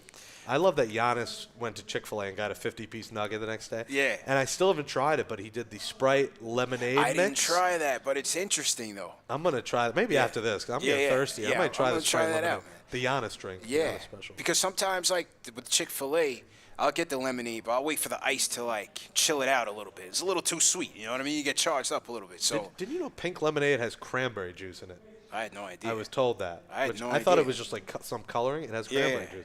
Fun fact. Fun fact. That you fun may fact. never need to know. The more you know. I was told that by my co-host, Nelson Figueroa, and I What? I Googled it, and it looks like he might have been right. So. Wow. I had no idea, man. Blows your mind. I had no idea. So salute to everybody in the chat once again. Hit that thumbs up button for you boys. Everybody joining us for the lunchtime hour. Just to reset, we are live from Clyde's Wine and Dine here in New York City.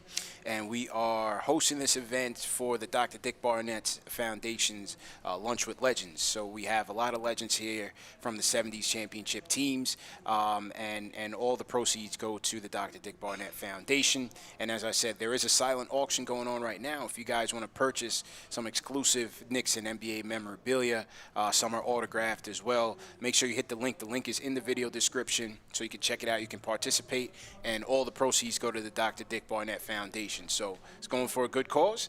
We're hoping after lunch we'll get to hear from Dr. Barnett. Maybe we'll hear from Clyde. Hopefully Earl the Pearl. I know John Starks is here. They said Allen Houston was here as well. Earlier, if you guys had missed it, we spoke to Bill Hosket. He was a member of the 70s championship team. Then we had a great sit-down with Spike Lee. Make sure you catch that. The legend Spike Lee made his KnicksFanTV debut, so that was great. And then we had Mike Riordon as well. So we had some great guests so far, so make sure you guys are locking in. If you guys got to rewind, go ahead and rewind. But great show so far, man. Yeah, and Dr. Barnett, I spoke to him a few months ago. What a character. I mean, it was just a hilarious interview because, one, he's prideful of being a doctor, which I would be too. If I was a doctor, I'd have that on my business card for sure, the front of my business card. But his style, his swag, we did the interview with him over video, and he had shades and a suit on. Yeah, me too. And we weren't even posting the video, but he was swagging out. He was ready, man. And I was like, sometimes I wish I lived in that era. I'd have a lot more hair. I'd have an afro. Yeah. I'd probably have like 3-inch heels, a Studio 54, disco ball. Who knows what else was going on then? Lots of drugs probably in the 70s. But I kind of wish I lived in that era because guys like that. And they styled and profiled, and not all of them. They said hung out off the court, but they all styled off the court. We're looking at the Clyde in front of us, this little thing of him. You got the tiger, and then you got the leopard. Yeah, he's all got on the walls. All Clyde's the Wine prints. and Dine. And Dr. Barnett still looks like that. So that was cool about him. And, he loved those teams. And what was interesting about him is that he had a crazy injury that some thought was going to be career-ending. Achilles. And he came back, and that was the year they won. He came back, he was great, and they won. You have an Achilles injury now, you're done for the whole season. So the fact that he came back, won, and was an integral part of a championship team, in today's era, that is unheard of. You're out for a year, more than a year. Some guys miss a year and a half, 2 years. It was a different era back then. You come back from an Achilles injury and win a championship. Indeed, man. It's an incredible story. Perseverance, indeed. Let's go back to the phones. Angel, I see you. We're going to close out with you. Let's go back to the phones, though. And Angel, if you have to run, just let Dave know, and then we'll get you in early. But I wanted to close with you. Let's go to the female callers, Jake. Let's go to Dee from North Carolina. Dee, how you feeling? My other hood. Welcome back. I'm doing good, CP. Thanks for taking the call. Oh, I thought. Congratulations for you guys being out there. You're moving up. Appreciate you. So, Appreciate you, D. And my apologies, D. I thought this was the female call. I think her name was Gail from North Carolina. So my apologies, man. No disrespect there, man. But welcome back. No. It's all good. I remember you thought that we were in the same house. No, we're good. I thought he was going to put on a female voice for us. He was going to put on the voice of Gail. Then it would get a little strange. Nah, it's all good. Yeah. But, I wanted to bring up, kind of like a off-the-wall trade I was talking to my boy about. Since Golden State really needs a vet, that can help them win now, and we have everything, why don't we send Randall and get the 7th and 14th and take Wiggins' contract? Wiggins is only there for 2 years. And right when he becomes free agent, so does Zion, Morant, everybody, all the young players. 22, a lot of the free agents are older. So if we get them and sign them to contracts, we might have a few, like 2-3 good years. But if we get the 7th and 14th, plus we get Zion or somebody in 23, we're going to be good for a long time. Like with Golden State, they drafted Steph, they drafted Clay, they drafted Draymond. Yeah. And they're still good from 2009 when they drafted Steph. Yeah, I hear you, man. So but, you're going to trade Julius. I don't know, man. But we have Obi to back him up. Obi, I think, could, learn to fill in. He won't fill in right away, of course, because he's young. Mm-hmm. But I think that for the overall future of the team, my boy made a good point, because at first I was fighting him on the Randall trade. I'm like, nah. He's like, use the assets we got now, because we don't have no draft picks really. Ours are low. Yeah, and if we could keep 19 and 21 plus get 7 and 14, we could build something for the future. Yeah, I appreciate that. I don't think the Knicks would do that, man. And 7 and 14, I think Golden State would probably be able to get more by using that. I don't see it, man. I don't think I would do that trade, bro. Honestly, why not just keep 19, 21, okay. or maybe you can get 14 still without having to give up Julius. You know what I mean? Yeah, I feel you. Yep. And I agree. That was part of the thing that I was battling with him with. But it, he said if you get 7 and 14 without giving up any picks, or even if you give them the 32nd and 58, which are basically throwaways, not so much the 32nd, but the 58, then you could get someone like Giddey and Moody, and then put them with whoever you get at 19 and 21. Listen, I would love to have it, but I'd rather have Julius with those guys. So you really in on the Zion thing? You'd really be in on the Zion thing. If we were able to get him, I think that it would be good, because I think it would be a draw, just because his friend is here. Yeah, because I don't know how I don't really think that our chances are better than 50-50, but I do think that it's a possibility. And even if we have all those young pieces and they want to sign and trade them, because they're not going to let them go for nothing, right? Then we have more pieces to send to them. Okay. Zion is a draw, and I think we'd all love Zion, but I don't know if we could look 2 years down the road and say, oh, let's hope that he comes here, because we've been through that song and dance before with this team. We do that all the time, man. So we don't know what his plans are, if he would come here, if they could get him. But listen, I mean, if Zion was in New York, I mean, who wouldn't sign up for that? It would be great. I would certainly sign up for it. But right now, I think the most realistic thing is that you're looking at Julius Randle getting a max contract of 4 or 5 years after next season. I don't think he's eligible to sign a deal this coming off season. He's not going to sign that. I think he's going to go into free agency. I think he's going to play it out. You don't think he's going to get the extension? No, I think he'll go for the max. I think he'll go for the max, and where the Knicks go from here, I think they'll give it to him. You do? Okay. I think so. You think he's a 30, 35, 30 million a year player? I think they will give it to him. I'd be leery to do it, even though he had a great bounce back year this year. Playoffs, I'm not gonna downsize him because of that necessarily, but I want to see what happens this year as well. Well, you got to see if they do make the playoffs this year. A bounce back. If he has 2 back-to-back disaster playoff runs, you're not signing. Right. So that's important. On the big stage, listen, he did it all year, but he fell flat on his face in the playoffs. So you can't have that in back-to-back years if you want to win a championship. But how do you need those caliber players? But how do you? I'm just playing devil's advocate here because, like I said, there's certain aspects of his game that still concern me. But how do you give up on your top guy? What message does that send to the league when you're trying to bring in more guys? That's true. But your hope is that you could bring in multiple, and by that time, when he's gone, see you later. All right, see ya. We'll bring in 3 guys now. Super team, Knicks Championship 2024. Book it right now. Yeah. I need to see him perform on the big stage because that was brutal. It was brutal. I mean, that's the difference in the series at times. And, you look at obviously Game 1. I didn't love bringing fresh, cold legs with Frank on that one possession with Trae Young. I didn't like that. That was a big difference. But Randle plays like regular season Randle, and maybe the Knicks are in the second, maybe third round. Could have been a difference, man. I thought just watching it, I was at 1 through 4, and especially 1 and even going into 2, we just looked shell-shocked. Mm-hmm. Like Spike said, MSG was rocking, man. Mm-hmm. like the nerves that were going through that building, you could just tell it permeated throughout the team. Everybody was just clanking bricks and nervous and rushing shots, and I was nervous as a fan cheering at those. I mean, every 3-point attempt we would rise to our feet. I mean, you were there, I was there, and it was electric. It was an atmosphere. It was electric. I've been in the 2015 World Series. That was electric. Yeah. Baseball's a little different. Bigger stadium is different. But, like, this compared to that. Yeah. Like a World Series and a first round of the playoffs. And it also helps that everyone's inside for a year, so now we're outside. We got to go crazy. But it shows you when this team does make the playoffs, the city's on fire. And I think it's good that they got that experience under the belt. It's good that Randall got that experience because he didn't have that in the past. This is his first rodeo. Quickly's first rodeo. A lot of these guys' first rodeos. Yeah. You know, you got that out of the way. Next year, you know how the experience is. It's time to party. Yeah.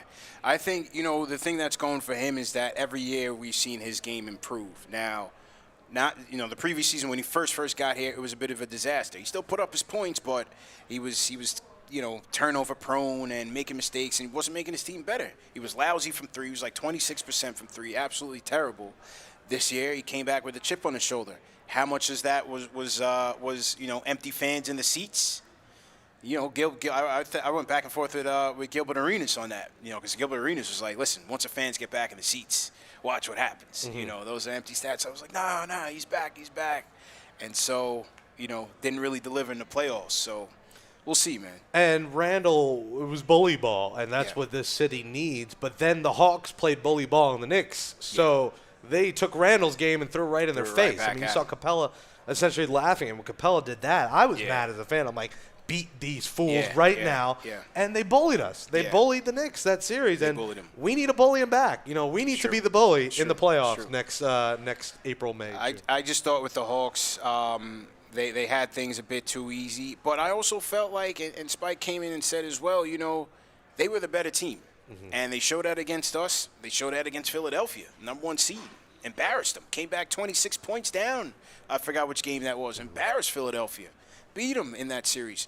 Took the Bucks to the brink. I mean, I think if Trae Young stays healthy, that series, I'm not so sure Giannis going to make it out of it. I think maybe they would have been 7 if Giannis stayed healthy as well. But they gave the Bucks some problems. I thought where the Hawks were great, where number 1 it was started with Trae, just being able to break the defense down, being a prolific scorer from 3 levels. You pick your poison. We had no answers for them in the pick and roll.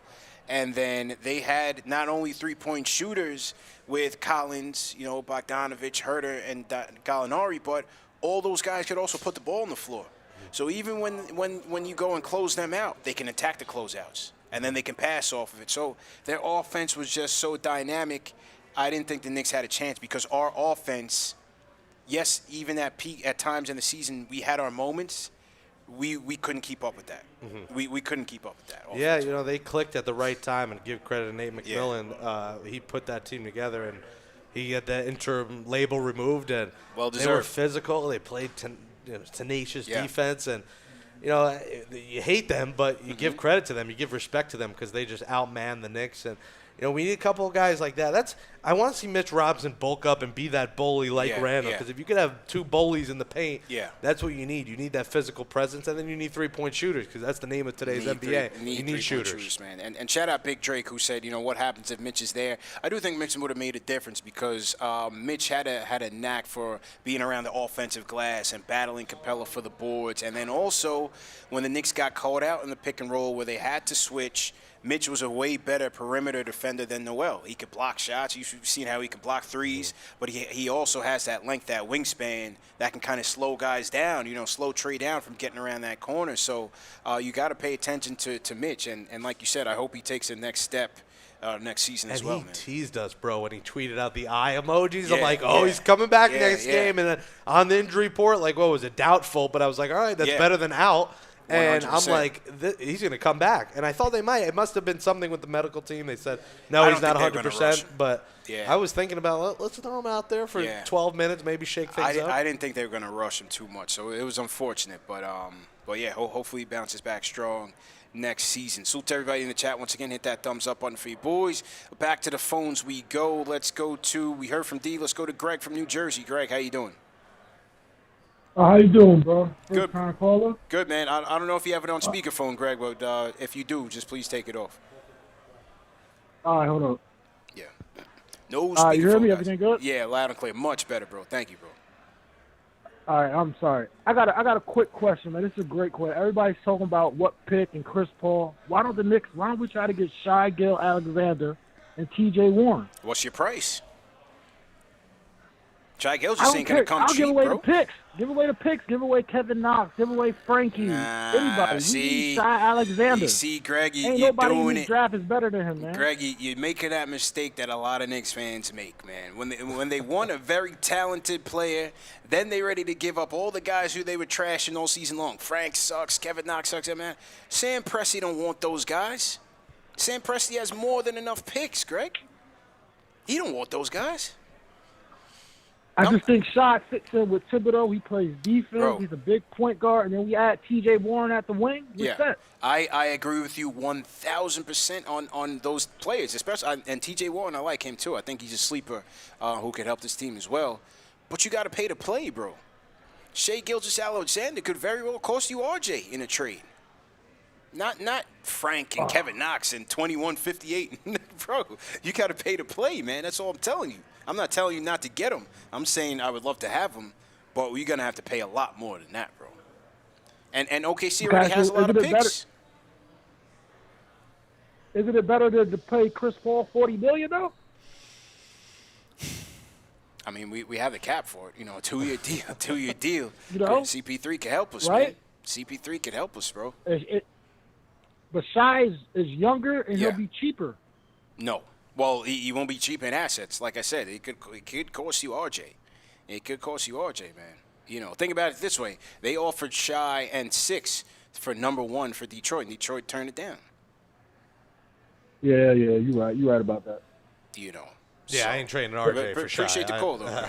It's not happening. I mean, we're already saying we're not going to trade RJ for Dame. Why would we trade him for Shai? Right. Listen, Sam Presti is not doing that.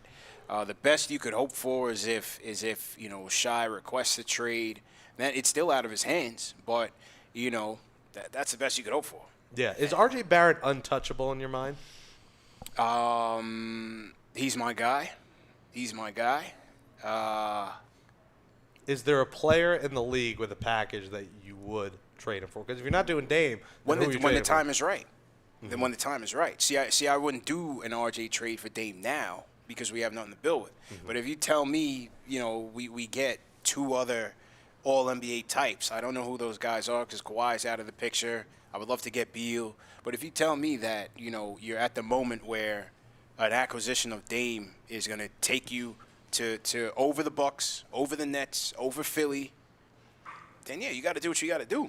Yeah. You know, that's my guy, but you got to do what you got to do. Right now, though, no, I'm not doing that. I'm just trying to package together pieces. What I would do, because honestly, if it's the trade's right, you keep quickly and you give away Barrett, Robinson, and picks for Dame, I'm probably doing it. I know a lot of Knicks fans are saying no, but this is a franchise-altering player. Not saying RJ Barrett won't be, but if you can keep one of your guys, if you keep Quick, or you give them Quick and you keep RJ, which doesn't seem like that's going to happen, it takes a lot to get a lot. It takes a lot to get a superstar like that. Right. And he's arguably the most clutch player in the league. The thing is, for me, is that timing is still everything. To me, if you look around the NBA, when teams mortgage their future for trades is when that person that they get is like the last piece, not the first piece. You know what I mean? Like the Bucks they built that foundation with Giannis and Middleton. That's fair, yep. Drew Holiday was the final domino. You know what I mean? Like the Nets, yes, they had Kyrie, they had KD. Harden is going to be that final domino. I think when they're healthy, they'll probably run the table. Yep. So I just feel like you bring in Dame here now. He's 31. How many more years of prime Dame, like throwing up 40-footers and making it 3-4? Yeah. So you have to say in that window, we're going to be able to bring in 2 all-star caliber, even superstar caliber players with them to win a championship. I just like that Dame's under contract for a while. You have it. I know it's a lot of money, $40+ million a year, but he's set for the next 4 or 5 years. You have him in the building versus if you trade for him in 2 years, then you only get him for 2 years. Right, it might cost you less, but now you have him for half of a decade at the Garden. You're filling that place up next year. So I see what you're saying. The foundation isn't there yet, but you're going to get him for a while versus trading for him later on. That's true. Listen, there's a lot of fans that are ready to pull the trigger now. Dame's my favorite player. You know, I just don't feel like, again, I get that PTSD, man. I get mellow trade vibes all over again where it's just like, all right, now what? People worry that they're saying they're going to be the Portland Knicks or the New York Blazers if they do I think Dame is worried about that too. Yeah. I think Dame's is in a tough spot because Portland, like a lot of teams, there's a lot of teams in the NBA that quote unquote build the right way, right? They go in, they draft, they stay conservative with the cap, they make expenditures when they can, but it only gets you to a certain point. And that's why when Spike was saying luck plays a huge part in it, And Portland's in that situation where they can't get much better with the assets that they have to help Dame compete. You know what I mean? If they trade CJ, what is CJ going to get you back? Nothing great that's going to make you better than the Suns, the Lakers, the Clippers, the Mavs. There's other teams I'm missing right now. The Denver. That's 5 teams already. So, and that's why with Dame, I think he truly wants to win, but he's just in a tough spot where there's not that many teams that can give him that opportunity. Maybe Philly. Maybe a Philly trade. Puts him in a lot closer position, but I don't think. Even though I know that he would like New York, I don't think he would just come here not have an opportunity to win. It just stinks because it's the Nets conference next year. If they're healthy, they're just too damn good. They're too damn good. If they're healthy is the big question. Kyrie's been hurt the last couple of years. Harden never gets hurt, and he got hurt this year, which was wild. KD was hurt, so. If they're healthy, they're just too good. And the Knicks could put together a 69-70 Knicks team and still not win. The Nets are just too good, and now Milwaukee's a force. So you got 2 teams in the Eastern Conference that are dominant forces that even if the Knicks do trade for Dame, they're still 2 or 3 years potentially away. Big time, man. So to everybody in the chat, once again, hit that thumbs up button for you boys. CP Jake Brown here checking in from Clyde's Wine and Dine. Lunchtime edition. Make sure you guys are hitting that like button. Junior Karoma's up next on the phones. Junior, how you doing, bro? Yo, CT the Don. What's good, bro? What's good, bro? How you feeling, bro? Man, I'm good, bro, man. I had to call, man. I'm always in the chat. I never miss a show, man. Yeah, thank you, bro. You're always in the chat, man. Always appreciate you, bro. Yeah, man. Shout out to Jay Ellis, man. Shout out to Ashley, CK2K, man. The whole Jay Boogie, the whole crew, man. For sure. I'm just calling, man. I'm just calling because this is a huge day for the Knicks, huge night, draft night, because I feel like Knicks could get 2 players, impact players. Just make sure you're not on speakerphone, man. You sound like Darth Vader for a second, bro. Yeah, I'm not on speaker. Okay, all right, go ahead. I guess my connection is bad because I'm working. Okay, it's better now. It's another better cubicle call. Everyone's another cubicle now, man. I'm telling you, man. It's that important. It's that important, man. Talk that talk, Junior. Your boss can wait, man. Talk that talk, bro. Go ahead, bro. But yeah, you hear me now? Yeah, loud and clear. Go ahead. All right, good. All right, so the Knicks can't squander this draft because every year Knicks go in the draft. I need a point guard for the future. They need a point guard. Okay, I ain't gonna lie. Last year, okay, I understand. We can get Obi. I understand. Okay. Miss Halliburton. Now you're looking back at that trade. I mean, not that draft pick, man. I think we should have really drafted Halliburton, man. The Obi thing is not. I really think we should draft Halliburton. Yeah. But the Knicks need what they need on the floor. They have. All right. The Knicks need athleticism. They need a guy to get to the basket. They need a guy to create his own shot. Right. They need a guard that can score. They need shooters. Yeah. That's what the Knicks need. Because every time it seems like when the Knicks play. That half court set. Knicks, they run the offense through Julius every time. I mean, he's just working hard to get his own shot. Or RJ. They need a guy that can, just like when Rose came in, he made it easier. It's a guard-driven league. You need a guy that can put the ball on the floor, break defenses down. You need a point guard that can shoot. They need guard play. That's why, the whole Lonzo thing, Knicks fans don't get it, man. The whole Lonzo thing, Lonzo can shoot. He's a true point guard. Okay, I know, the $20 million. It's the market for the NBA. It's the market, man, because he's worth. I'm not saying he's worth $20 million. It's just the market. That's what they don't get. Yeah. But Knicks need guard play. I'm tired of these wings. Look, I know it's a guard and wing-driven league. The Knicks need guard. They got to draft a point guard, man. Trey Mann is perfect, man. He could shoot. Yeah. And he's like a combo guard. But the Knicks need guard. They have to come to the draft they need a guard. They need guards, man. The guards in the league. You can't every year, man. You missed out on Halliburton last year.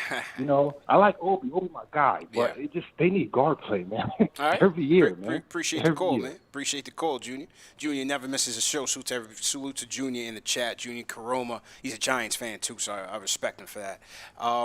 Listen, man. There's no question we need an upgrade in our guard rotation. Peyton will be out of there, you hope. I would bring Rose back as a backup. I thought he came in and gave us a huge lift, a huge spark, much needed, and was very instrumental in that run to obtain and maintain that 4th seed, man. You got to bring Rose back. I think that's a must if you get it on the cheap, $6 million, $8 million a year, maybe get him 1-year deal. You got to bring him back. It's a guards league, and I think I don't know if Lonzo Ball's a great shooter. I think he's decent. He's shooter. improved. He's improved. And the question is, will Elfrid Payton's burner account stay alive? That's the big question. I saw something on Instagram. It looks like him, Elfrid Payton, and Dennis Smith Jr. vacationing somewhere. I seen somebody threw a picture up there on jet skis. Hopefully far away from New York. Let's just get him on the opposite side of the country. Not jet skiing on the Hudson, man. Yeah, I mean, Rose was a huge upgrade from Payton. Huge. Bring him back. Get rid of Payton. Yeah. Dennis Smith. I mean, the people who were mad about that trade look like fools now. Who are like, oh, we're mortgaging the future for Derrick Rose, and Rose is the reason they got to where they were. It was a great trade. He was magnificent. So I think he is essential to bring back as a backup. Now, you saw he kind of got exposed when he started. Broke down. It worked when he was a backup, 25 minutes a game.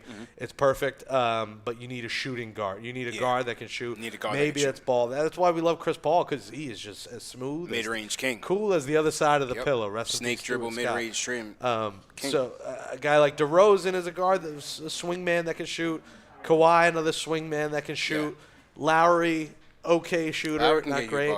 Not in love with Otto Porter. That's a name that's going to be out there. I think he's going to get overpaid. I'm not in love with him. But Ball might be the guy. He might end up being the guy as much as as we say, hate the headlines. I think he is starting to develop into a nice player and might be the right fit for this team. There's certain guys, certain vets that you may hear a name in this free agency where you're like, why the Knicks give him so much money? Remember that the Knicks will have a lot of cap flexibility. So there could be a guy who will come in and they may give him a 1-year deal at $25 million, and but the next year is non-guaranteed. So they give him that balloon contract, a la what they did for Marcus Morris.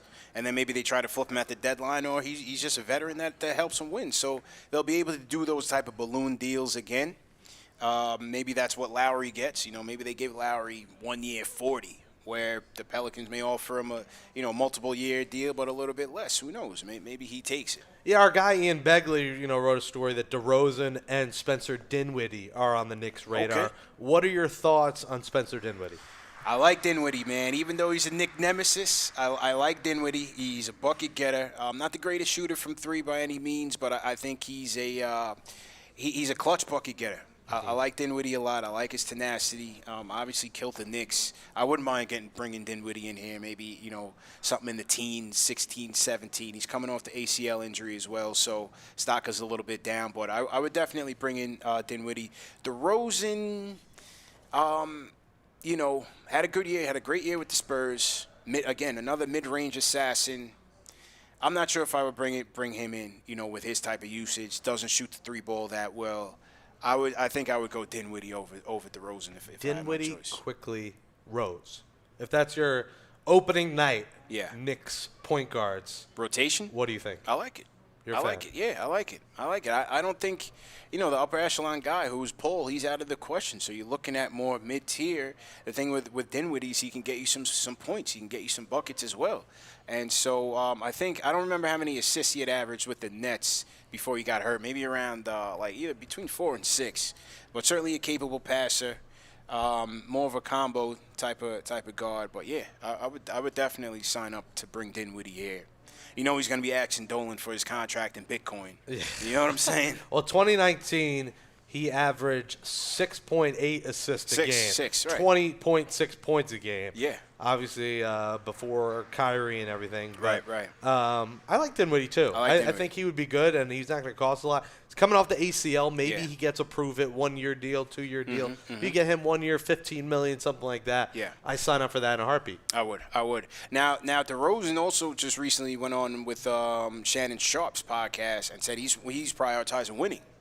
So how much does that factor in? Would you welcome going home to the Lakers for a mid-level exemption if it gave him a chance to win, a realistic chance to win a championship, rather than come here for the bag? You know, and Shannon Sharp pressed him. He was like, you know, a lot of guys say that, but end up taking the bag anyway. You know, so what's DeRozan's motivation? He claims, he says, hey, I made a lot of money in my day. I'm going to prioritize winning. Does he go back home to the Lakers? Did Shannon Sharp tell him he was on the air this time? Did he make sure that he was live on the show? Julio Jones has a word for him. Yeah. Shout out Shannon Sharp, man. I could see him going to like L.A., either the Clippers or the Lakers, on a short deal and trying to win a title because of what happened with Toronto. I'm sure he's craving for a title. And he should. You know, as he said, he's been in the league for a long time now. So I would like to see him on that Laker team with Bron and AD. And speaking of AD, you know, the funny thing is as Junior said, you know, it's a guard-driven league. It's funny because, you know, I was talking to Max Kellerman last week about it after the Bucks won. But if you kind of think about it, the big man still got something to say, man. You got the Greek Freak putting himself on the world stage. Last year, the Lakers won. AD was dominant. You had Jokic winning the MVP, Embiid being a runner-up. You have Randall coming up. You know, throw a little Randall out there. You know, made the All-NBA team. Big man still got something to say in this league, bro. Yeah, and I love seeing it. You know, and it's a different kind of big man than it used to be. It's not the hybrid. Posting and toasting. Right. You know, 70s, 80s, 90s. You know, the 90s Knicks that we love. Patrick Ewing, hook shots. It's guys that can shoot the three, but could also get to the hole. And it's fun to watch those kind.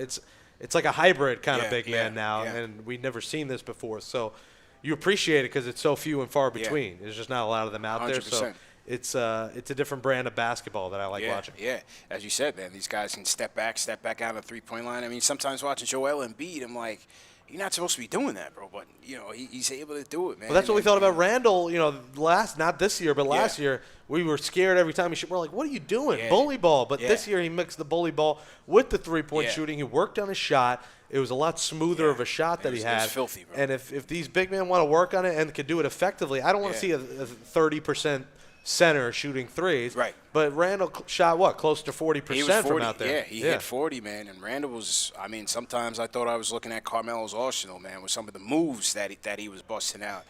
Very efficient from the baseline jumper, you know, that over-the-shoulder jump shot as well. So Randall definitely surprised some people this year for sure, man. And a former Kentucky player, Reed Travis, by the way, will play for the Knicks Summer League team. Hear that. So we'll see a couple of Kentucky guys. Yeah, you know that. They'll take care of them. And shout out to everybody in the chat. If you guys are going to Vegas, I'll be out there from August 8th to the 12th. So we'll be out in Vegas covering Summer League as well. And it's always a good time. Have you been out there for Summer League? I haven't. No, I need to make my way.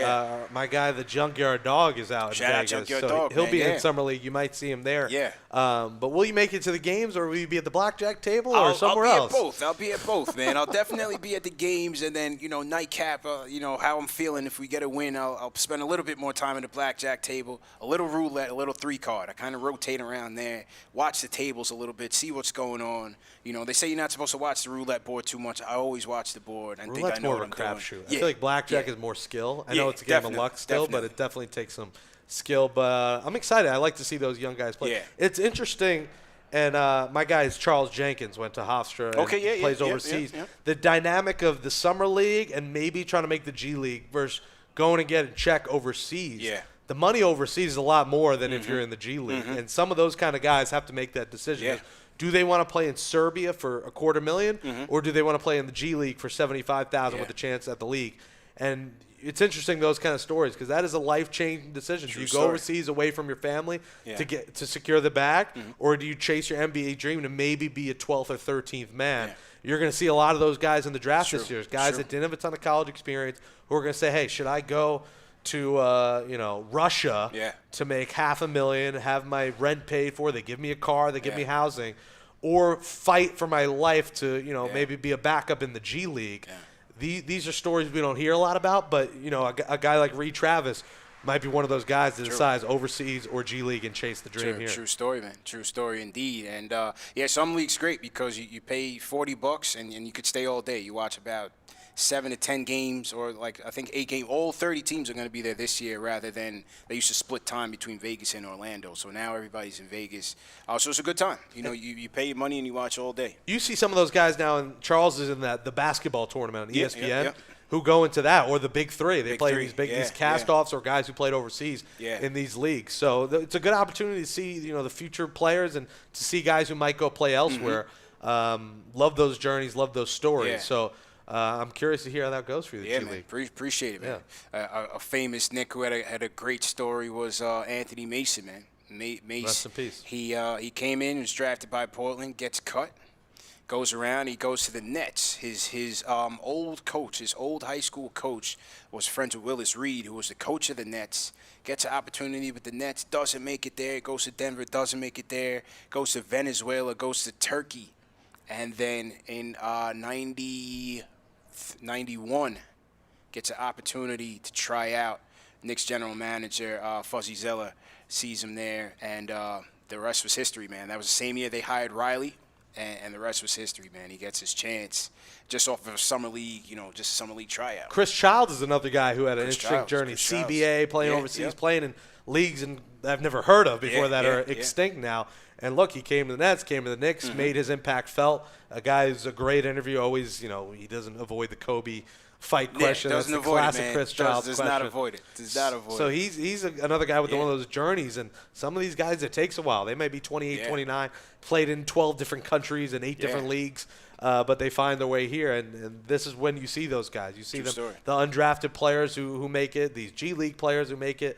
Now it's like guys are going high school. There's some guys in this draft who are going high school to the G League and not doing college, going the route of 1 year in the G League or 1 year overseas and then to the league. Yeah, G League Ignite, and shout out Rod Strickland, who's running that league, former Knick as well, and New York legend. Yeah, John Starks, who had an unorthodox path to come in here, went through the CBA as well. And a little louder, he might hear you. Yeah, he's a couple feet away from us. Hopefully we'll get number 3 over here. As I said, we are here live at Clyde's Wine and Dine for the Dr. Dick Barnett Foundation Legends Lunch. And again, man, if you guys missed some of the interviews we had earlier, we had some great conversations earlier with some Knicks legends. We had Bill Hosket, Mike Riordon, some of the supporting cast members of the team, and then we had the legendary Spike Lee sit down with us for a candid conversation. Spike went into overtime with us, man. Yeah. We were trying to be respectful of the time. Like, Spike, thank you. He was like, "Who's your favorite baseball team?" Yeah, we meant to pay him extra, give him extra on the check. Right. Remember, he got game 2 maybe coming out. Yeah, man. Spike was great. It was great time speaking to him, man. Great time speaking to him. All right, so let's take a couple more calls here. Let's go to let's hear from Angel, man. I don't want to keep Angel waiting too long. Angel, what's going on, bro? Yo, what's good, CP, Jake? How you doing, fellas? How you doing, man? What's going on? Angel in the outfield, Angel on the phone line. That's facts. And just a segue, you had Ashley on your show. Yep. Angel is the #1 Ashley Nicole Moss fan in the country right now. Number 1. Wow. She's got a long list. I don't know. Yeah, she's got a long list. Angel's that guy, man. He's that guy. Number 1. Yeah, man, I gotta be honest. I think I am number 1. Everybody knows I'm the GOAT simp. That's my future wife right there. Everybody don't know it yet. But hey, listen, man, you know me, CP. I am Mr. Positive, man. I'm feeling good about this draft. I don't think we're gonna move up in the draft. I think we should stay patient.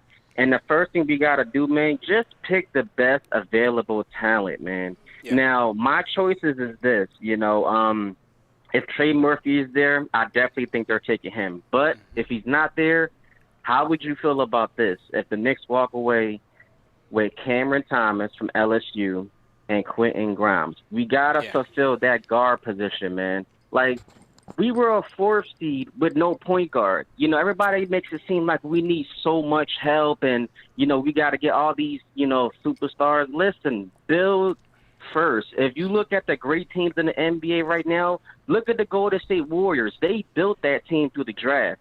Look at the way the Bucks, did their, championship run. They built from the ground up.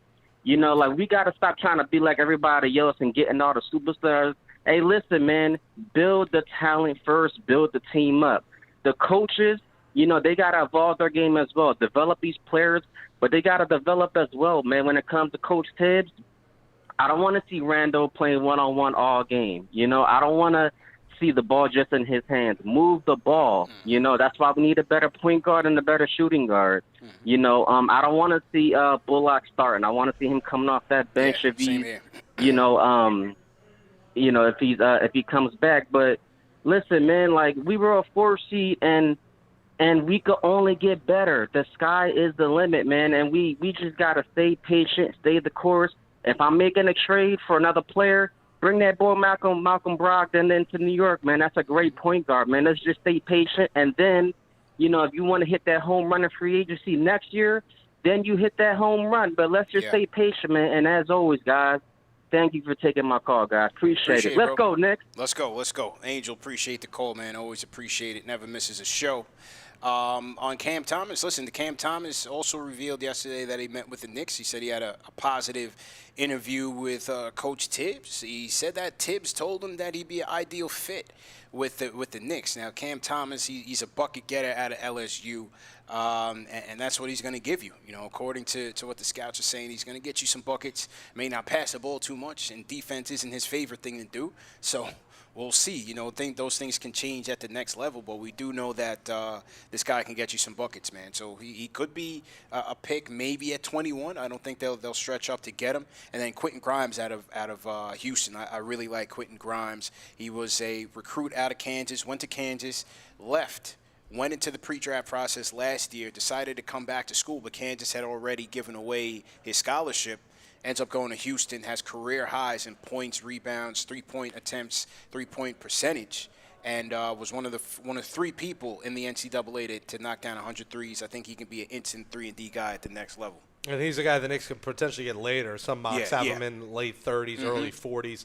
So maybe they get him with 32 there if they wanted to reach there. Malcolm Brogdon's an interesting name. I like Brogdon. You like Brogdon? I like Brogdon. Not from, you know, he's got some bad injury history, but I think he's a guy that can play on both ends. He's a bigger guard. I like bigger guards. I think he's about 6'5", can knock down the 3, good decision maker. You know, he's not erratic or anything like that. He makes solid decisions, but the injury is a little bit of a concern. Yeah, if he's healthy, he seems to make sense with Tibbs. I feel like he would be the perfect Tibbs kind of player.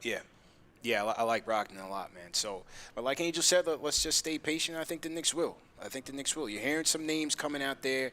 You're hearing Dinwiddie. You're hearing DeRozan as potential targets. You're going to hear a lot of that, man. We got the draft coming up on Thursday, free agency coming up on Monday. Keep it locked, Knicks Fan TV. You know we're going to be covering everything all day, every day. We're going to start with the draft. Coverage starts at 8 p.m. We're going to go right through the end of the night. All the picks, any trades, we'll see. And then Sunday on Knicks Fan TV, we'll go through our free agency preview show. And then Monday, we'll sit there and watch, man. We will watch and see free agency. The moratorium period kicks off at 6 p.m. And that's when teams can start negotiating with players. You'll hear some deals that'll be verbally agreed to, so you'll know who may be a Knick or maybe going somewhere else. And then I think August 6th is when they could actually make it official. So things are speeding up fast. Didn't it used to be midnight or? It used to be midnight, but now I think they make it 6 so that you can get the primetime coverage. Yeah, you get the Woj bombs so coming you get in the your Woj notification. You know what I mean? I always am thinking, like, do I turn the notifications off? And I always forget. And then by the time I'm like, I'm going to turn them off, I'm like, oh, it's free agency. I have to keep them on. Yeah. Because that's when he really just drops bombs on you. Drops everything on you right away. So we'll know. We'll know early, man. Last year we were waiting around, and it was just like 2 hours into it. It was like, and the Knicks get Alec Burks. So we're like, yeah. I have a feeling it's going to be. I would bring back Burks on one year. I have a feeling it might end up being like a DeRozan and a Dinwiddie, something like that, and maybe you bring back like a Nerlens Noel. Yeah. I don't think they're going to make monster splash. I don't think Kawhi is happening. I don't think Chris Paul will happen. Yeah. But the DeRozan-Dinwiddie combo does make a lot of sense. Yeah. I think even though he's not a great shooter, DeRozan, like you said, can't shoot the 3. Yeah. He's a mid-range guy. You need 3-point shooters. Maybe that's when you bring Bullock back off the bench. And I think it depends on the length of the deal, you know, because I think they're still going to try to keep it lean and do 1-and-1s, you know, like a 1-year guaranteed, 1-year partial guarantee. Because as Begley said, and it makes sense, they want to be lean for 2022 when the better free agent class comes out. So I'm not sure if they're going to commit as many years money that, you know, the amount is not the issue. It's the amount of years. I'm not sure if they're going to commit that many years. And if they don't, then who's going to be a realistic option? Maybe Dinwiddie, I think. You'd have a better chance of getting next a shorter deal. 2022, Gordon, Kawhi, potentially, Curry. Beal.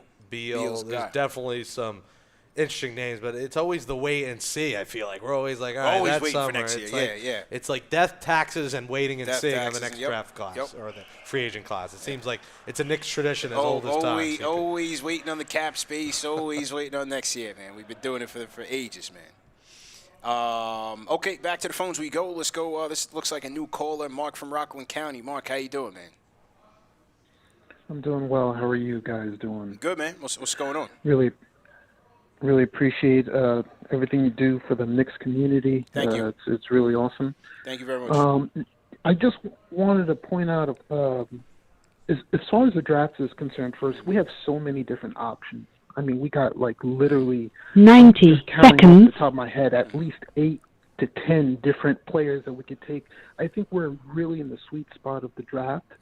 So from that standpoint, I think we really got to just trust the front office to make the right decision because, you could go, point guard, you could go, a small forward, you could go with Mann, Murphy, Grimes, any combination of that could definitely help the team big time. So another point that I wanted to point out was 60 seconds. What the Suns did.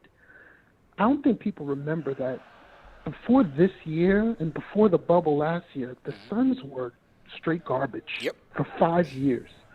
They literally had the worst record in the league over a 5-year span. There were 16 games worse than the Knicks. And they managed to turn it around even with Booker and Anton on their team. They got a good coach. That changed the team. And the bubble changed the team because it helped people see that they were a team that was on the rise, and that attracted free agents, namely, obviously, Paul and Crowder. So I think the Knicks could probably do something similar in the sense that, if 10 seconds. What we do, and we got a smart front office, we got a good coach, we could manage to try to do something a little bit sooner than people think. What do you think about that? Yeah, I mean, I agree with you, man. I think, number one, like you said, the Knicks have options, especially in this draft. We have 19, 21, 32, and 58, and you have the potential to move up. So we'll see what happens there. But I think in the Suns' case, I think, number one, where they benefited from was that you have a star on the rise in Devin Booker, and he was picked 13th in the draft. And that's where scouting and getting lucky, comes into play and getting those guys in. And so they had a star already budding. What they needed were the vets, the quality vets, to put around that team that really took them to the next level. And I think that's what you got, especially in Chris Paul, who's still an all-star, superstar player.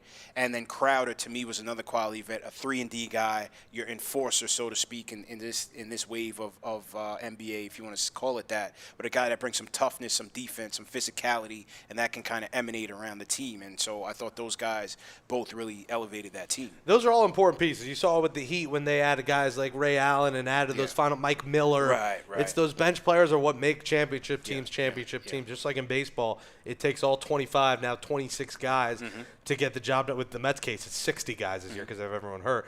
But it takes those bench players, and you got to add those veterans. Crowder was huge. These guys have that experience. The playoff experience is so pivotal for a championship team. The Knicks have a year under their belt, but you could see they had a lot of guys who had never been there before or might have been afraid of the spotlight, weren't used to the Garden rocking like it did then. And the Suns had those guys. Crowder's been there before. Those guys, Chris Paul's been there before. It's all about being battle tested if you want to win a championship. And Knicks will get there one day. One of these days. One of these days, Mark. I promise, man. One of these days. So salute to everybody in the chat. Once again, hit that thumbs up button for you boys. Mark, thanks for the call. That was Mark from Rockland County. A couple more calls. Let's go to Solomon from New York. Solomon, how you doing, man? Yo. Hey, how you doing, guys? Good, man. What's going on, bro? Love what you guys doing. Big fan. I'm Solomon out of Brooklyn, and I was listening to y'all talk about Spencer Dinwiddie, and also it seemed like Knicks fans are all around are comfortable saying that the Knicks not going for the championship next year. they went into like 2024. So I wanted to ask one question. And are y'all comfortable with the Brooklyn Nets running the city until y'all do that? Do you think it could be a Nets town from now on? Or y'all cool with letting us run the town until y'all in 2024? Because that's cool too. This is a Nets fan infiltrating. Solomon, man. Wow, he came out of nowhere. Yes. So hold on, just to let you know, I'm more valid. I got a podcast. It's called Brooklyn Nets versus the New York Knicks. Okay. With me and my guy T-Time. It's on Reflex Radio, so we do this every week, 7 to 9. But he always mentions you in a highlight, and I'll follow you because he mentions you. Okay. All right. So you know, I'm not just a troll, just coming to bomb. Like I actually respect what you guys do. He came with respect. All right, no doubt, Salma. I appreciate that. Now I'm going to send you to the dial tone. I'll just put you on mute. So you don't talk. Will this be a Nets town if they win it? Nah, I don't think so, man. And that's not just me hating. I just feel like certain things in life are just what it is. You know what I mean? Like McDonald's fries are always going to be the king. Like this is a Knicks town regardless. And you saw it over the course of the season. Look at the back pages. It was Knicks win, Knicks lose, Knicks win, Knicks. The Knicks were always the attention of the mark. When both teams were playing on nights, most of the time the Knicks would and the Nets will get the bandwagoners if they win a title. But I was at those Nets playoff games, too, and there were a lot of just, like, regular jerseys, just like Detroit Pistons jerseys. There were a lot of just people that were going because it was a $70 playoff ticket or, you know, the 50% off that everyone was making fun of. So good for the Nets if they win a championship, but I still think it's very clearly a Knicks city. I think it's a Knicks city. But, look, you know, the Knicks fan want what the Nets are looking to get. We want a title ourselves, and we're trying to build it there. I think I have faith in this front office, but the NBA to me is the hardest sport to build a championship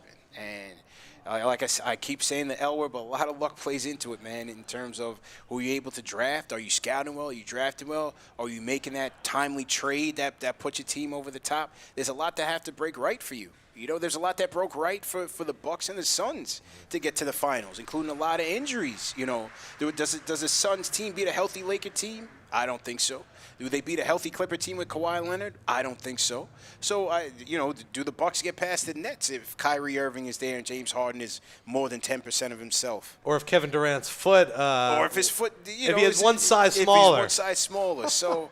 Like I say, man, certain things got to break right for you, man. And listen, the Nets, you know, they died for this essentially. They gave up their entire field. If this doesn't work for the Nets, it'll be a colossal failure. They gave up every biggest embarrassment in sports. They gave up every draft pick ever. I mean, if they don't win, it's pathetic. So good for them going for it, but the Knicks haven't given up every pick for the rest of time, and it takes doing that in the league. You got to give up a lot of capital to get there, and they did it. So it's all in now. They say the window's a couple of years. The Nets have to win next season. They got to win it. I got to shout out Solomon, though. He came in very slick with it. He was very covert. And first off, he crossed up my guy Dave. Shout out Dave, KnicksFanTV Dave. He's the board man, executive producer of the show. Crossed him up. Didn't tell me he was a Nets fan. Then came on and, you know, he was trying to be nice to us. And he was like, what do you think about the Nets running the town? And then he dropped a shameless plug for his podcast. Then he dropped a shameless plug, you know. Then he dropped a shameless plug on us. He showed respect, though. So that's why, I didn't bang it on him early. I was getting ready to. I had my finger on the trigger. Yeah. But shout out Solomon. Yeah. He was respectful, man. Shout out to Solomon. The Nets fans are in here heavy, man. There is no Nets fan TV. So they come in here and they like to see what's going on. You know, they do some recon, they show some love, and then they like to, you know, gloat when we lose. It makes it fun. I'm not a Nets hater. Listen, I think it's good for New York if they win. Yeah, me too. I still think it's a Knicks city. I'm not Nets Bucks. There's no way I'm rooting for the Bucks. Like you're rooting for the Nets. I know there's people who are haters, but I'm rooting for the Bucks. Yeah, I was rooting for the Nets. So I don't know. I love Jason Kidd too. He's my all-time favorite player. So those teams I loved. Kerry Kittles and getting to work with him this past year was fun. So I root for them to do well. So I'm not a hater. I'm not a complete hater, but I'm rooting for the Bucks. I get it. Yeah. But listen, this is forever will be the Nets could win 3 in a row and it's still a Knicks city. It'll still be what are we going to do now? They'll gain fans. They'll get more fans coming to the building. Yeah. But it's a lot of tourists and maybe hipsters and people coming in to visit Brooklyn or visit New York. They might go to a Nets game. But it's going to take a title or two for them to really get an 100%. even bigger fan base. 100%. So to everybody in the chat, once again, hit that thumbs up button for you boys. CP Jake Brown checking in here from Clyde's Wine and Dine for the Knicks Legends Lunch with Dr. Dick Barnett, hosted by the Dr. Dick Barnett Foundation. We had a great show, great guests so far. Hopefully we get some more before we close out here. And one more for the phones. Let's go to Jay from St. Louis. Jay, how you been, man? Long time, bro. St. Louis. Yes, sir. Hey, CP, how you doing, man? I'm back healthy, man. Good, man. Good to hear, bro. Look, I want to give you your roses, man. And let me say this, because it was literally maybe like a month ago where last year at that time I started watching the show, man. And ever since then, you took up, man. You ain't take off, you took up, man. Ain't no ceiling. You just been going. You just been pushing. And all my content comes from you, man. And I've been loving it. And, you know, even though I can't always call in because I work the nights now, you know, trust me, you know I'm on YouTube right now on my lunch, doing my thing, listening to you, man, catching up, man. So, but let me get into it, man, real fast. I want to give my roses also to Steve Scout because it really started with him. That's when everything changed for us. And, you know what I'm saying, that's when a lot of things became more, you know, understandable to see that if we build from the mud, things will happen. I'm still on that page, CP. Nothing's changed for me. I want to get it out the mud. I like where we at right now. I feel that us being in the position that we in, you know, just to, hey, let's build up our bench. Let's build up these, you know, these role players. Let's get that going. Let's show that, you know, the free agents can come here when the, you know, the big free agents or times does come. You know, I'm still on that movement, man. So I'm gonna go ahead and say I like Cooper, man. I've been watching him since he was in high school. The guy's a flat-out dog. You know, you're going to get that mentality out of it. Of course, he's a little smaller, but I think with the upside with that is, you know, he brings that mentality that he's not going to be pushed around.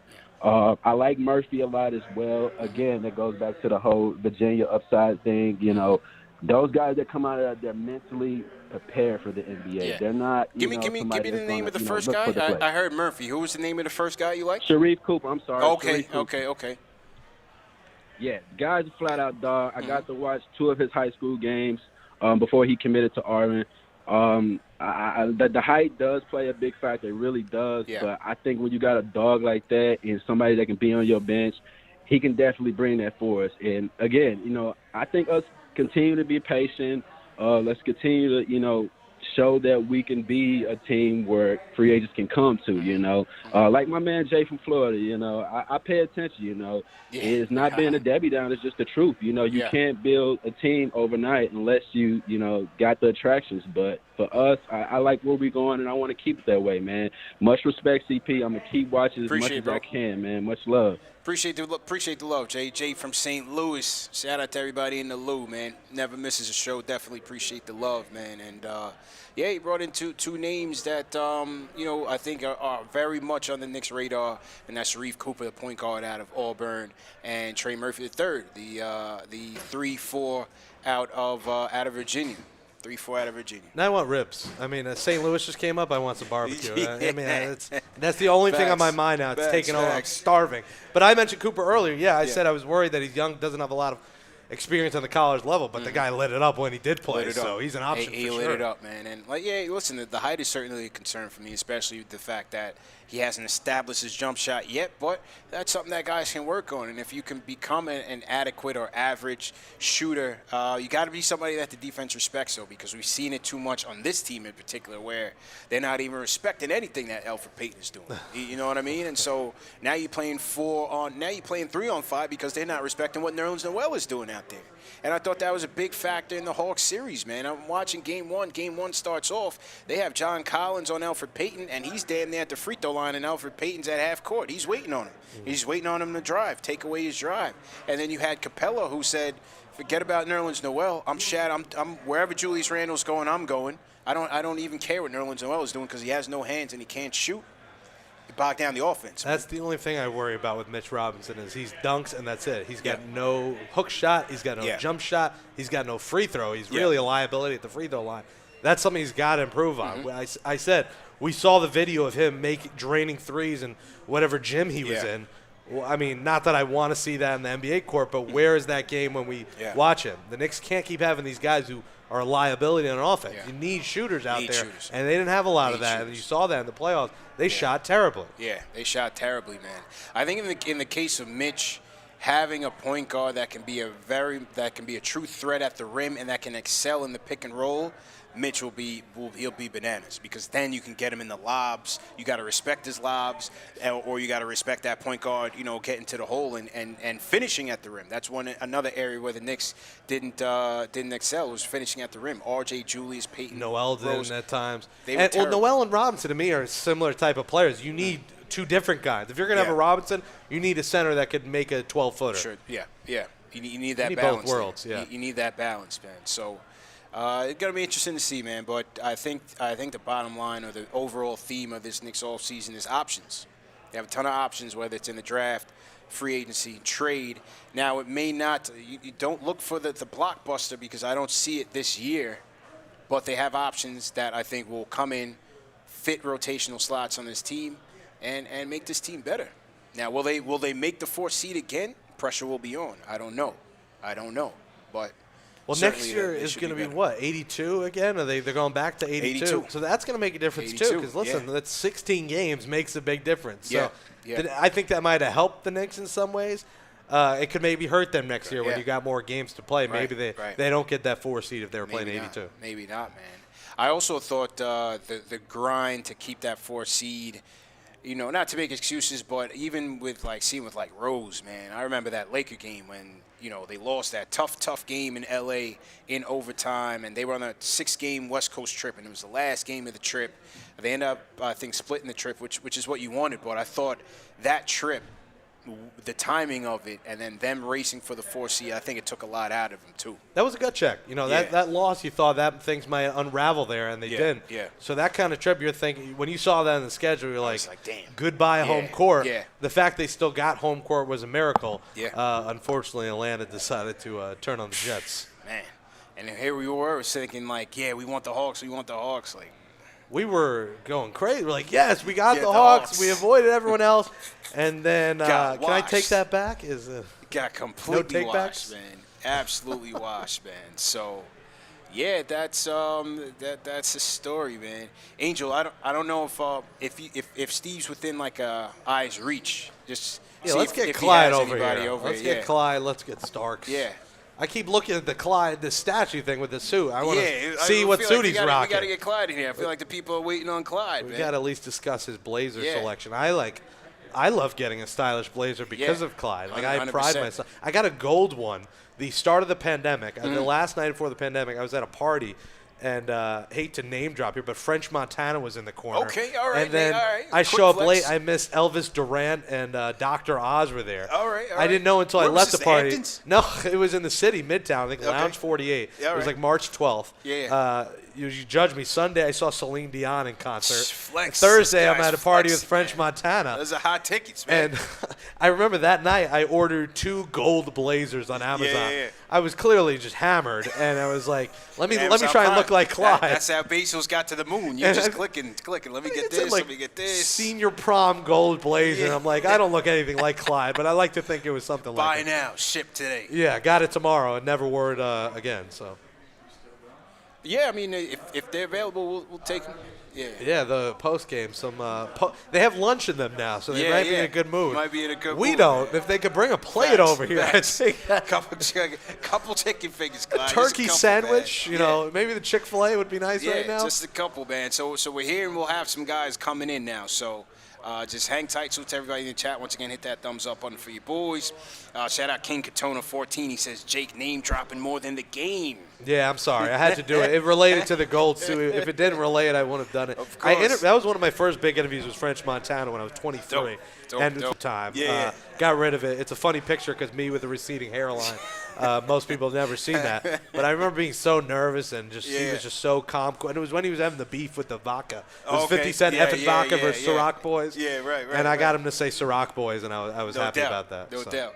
Shout out French Montana. Shout out to French. June and Carome, appreciate the call as usual. Daniel Marrero, how you feeling, man? We got Owen Ace. It's great discussion. Wishing you guys continued prosperity along with our Knicks. Owen, I appreciate that. If you guys are new in the chat, leave us a hashtag new.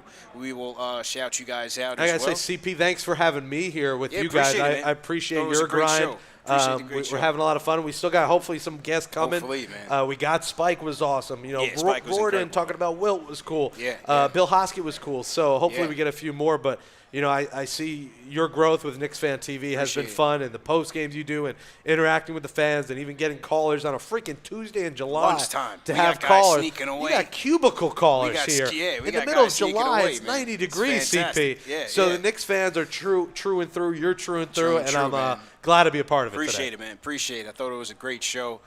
Great turnout. Like I said, the Spike interview was legendary, man. That was on the top of my bucket list, so that was an amazing opportunity. So definitely want to thank the Barnett Foundation for inviting us and trusting us to put on this show.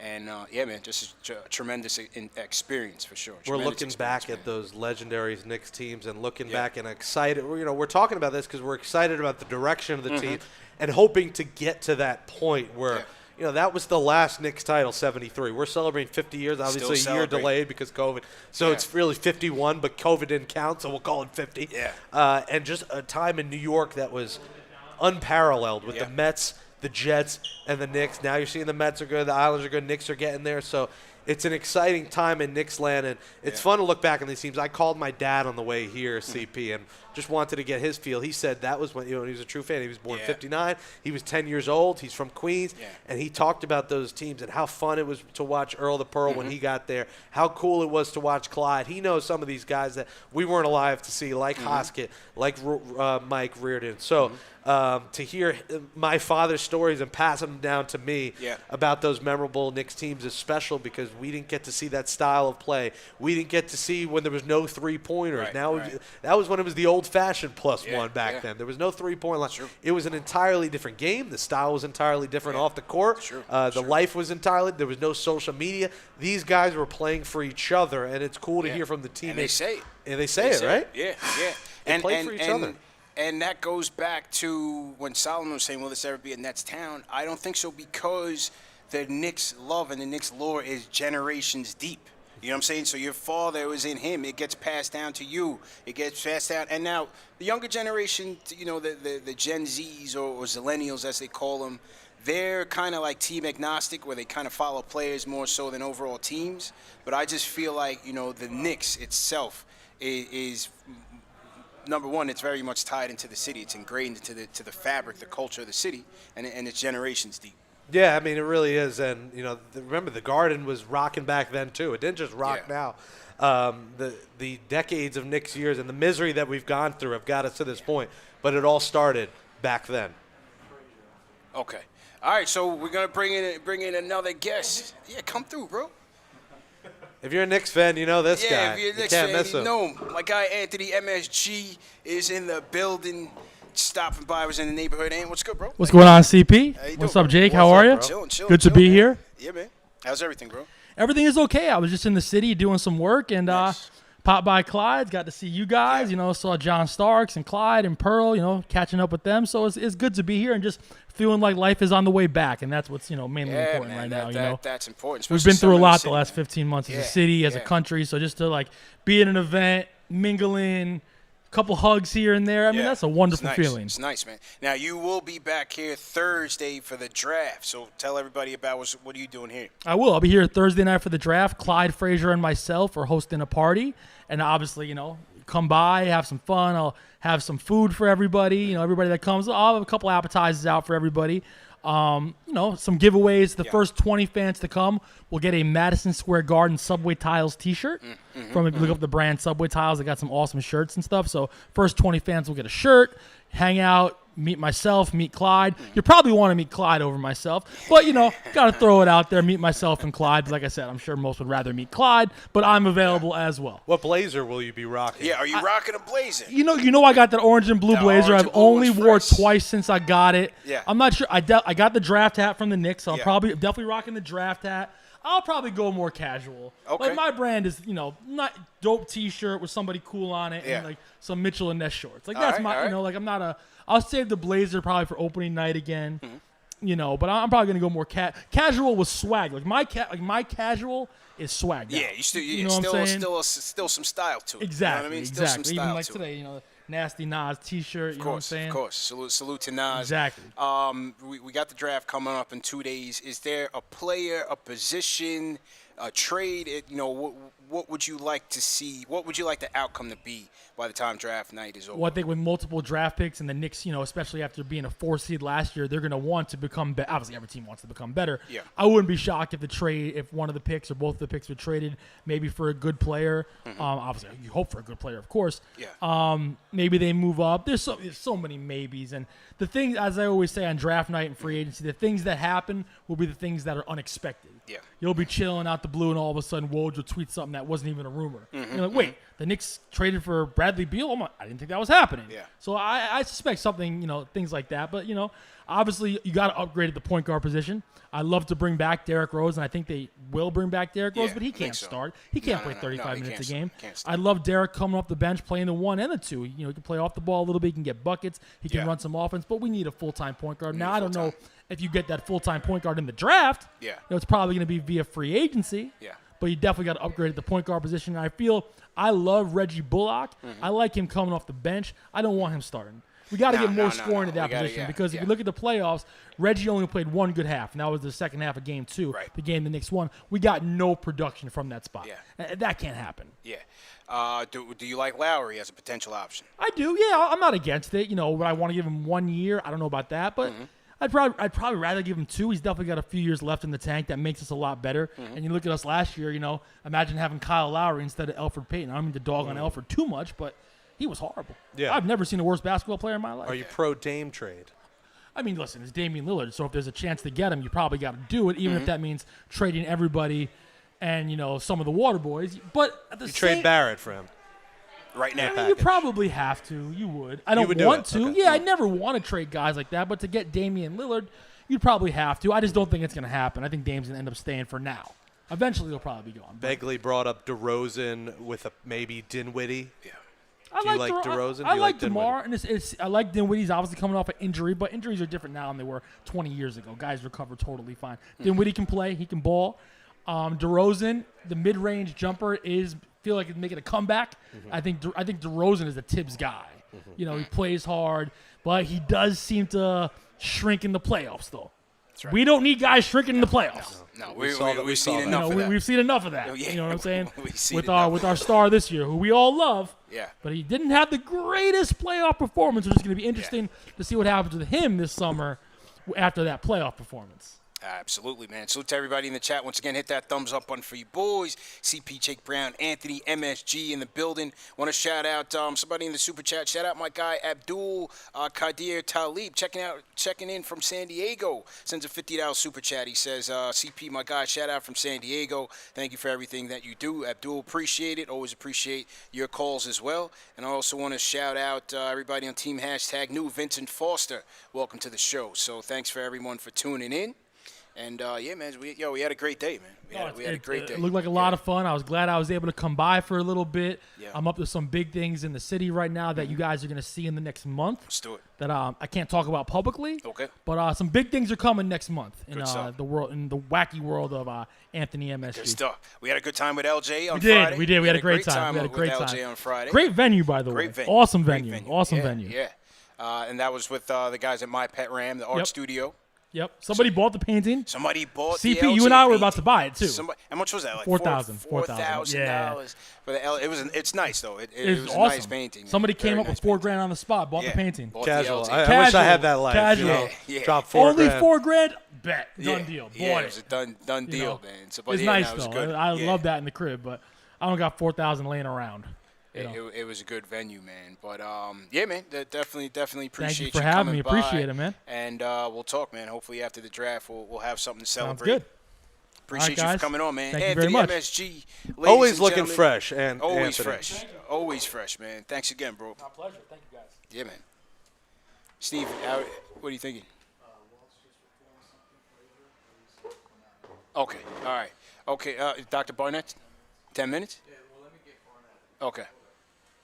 All right, so we'll get Dr. Barnett and Clyde. Yeah. This is live right now? Yeah, we're live. Okay. Yeah, we're live and We're direct. live and direct Live on and direct. YouTube. Yeah, yeah, man. Yeah. So they're telling us we'll get Clyde and Dr. Dick Barnett before we wrap up. So those of you that want to hang around and watch some Legends, good seeing you, bro. Good seeing you. Those of you that want to hang around and see these guys, make sure stick around, man. Hit that thumbs up button, hit that like button. KnicksFanTV Dave, definitely appreciate it. Want to shout out my guy Angel, KnicksFanTV Angel, always holding us down, man, producing this show. We had a great setup, man. The setup, everything came out very, very well, man, for a live production, man. Yeah, it really did. TV quality. Yeah, and, it was hot, so I was worried about dressing up all night. I had to Uber here because if I had mass transit, I'd be sweating bullets right now. But the AC is properly functioning here. Yeah. We have our glass of water. No food, but we have water, so we are alive and well. We're talking Knicks basketball, and we call him the king of MSG. I'm the king of City Field. I run City Field. He takes MSG. That's right. So we take our prospective stadiums and arenas, and I can't wait to be back at the Garden in the fall for just a full season back at the Garden. It was weird. I went at the start of the win streak against the Grizzlies, that double overtime, that crazy game that started the win streak. And, it felt pretty cool with just a couple thousand people there. But to have this place rocking again for hopefully a playoff team down the road is going to be something special. Because it's going to be nice. If you feel it with 2,000, you're going to feel it with 16,000. Right. And I was there when they started with the 2,000 back in February. That was a good atmosphere still, man. Even though it wasn't that many people, you could still feel the energy at MSG. And then when I went from that to game one of the – talk about 0 to 100 real quick. We got Big Drake in the chat. He knows something about that. I mean, unbelievable. That came all the way up. Unbelievable, man. That was something special that you tell your grandchildren about. My dad passing on the memories of the 69-70 team to me. I will pass on eventually. Hopefully, I have kids and grandchildren. My mom's waiting for that. But eventually, you pass down what we saw in those games to your kids. And despite the losses, just the atmosphere and the craziness, and you saw the pandemonium outside the Garden. I mean, it felt like they won the title after Game 2. Game 2 was I'd never seen it before. I didn't go to the front. You saw the video. I went to Tier Nanak, the bar next door, for a little after party action with my people who work in the arena, the Knicks 7th Avenue squad, all those people. But you saw the videos, and it felt like you won a title. I was in the middle of Angel was right there. You were there. Angel Imagine they won a there, title. Man. I mean, that's that on crack. I mean, that's a new level. Yeah, me and Angel in the fray. It was the euphoria was crazy. Like you said, if we win a title, forget about it, man. Because after Game 2, I mean, you had kids out there, Knicks in 5, and I'm looking around like, nah, probably not, but let's celebrate tonight. Let's celebrate tonight, This is years of the – I mean, we had 8 years since they made the playoffs and made the second round. 20 years since they had made the finals in those great 90s Knicks team. So this is 2 decades. Throw that year out the window.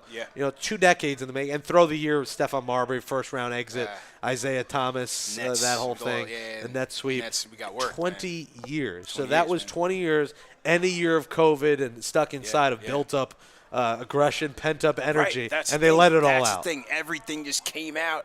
You had people, they stopped semi-trucks in the middle of 7th Avenue. I mean, it was just great, man. We'll put Milwaukee to shame when we win a title. Forget about it, man. It will literally be a 24-hour party if the Knicks ever win it in our lifetime, man. I'm going to be there. I'm going to be at the Canyon of Heroes, hella high water, man. When I'm 50, 60, 70, whatever, man. I'll come back from the upper room. I'll come back just for that parade because it'll be epic, man. It's got to be in the next 3 to 5. I need it. It's like now that the Mets are good for me and like the Jets aren't, but now that the Mets are relevant and I think I'm getting a Mets one in the next couple of years, I think there's a chance the Mets win the World Series this year. Mets are strong, I want an orange and blue duo, maybe trio of the Islanders one, but I need a Mets and a Knicks title soon. Mets are strong. DeGrom looking good.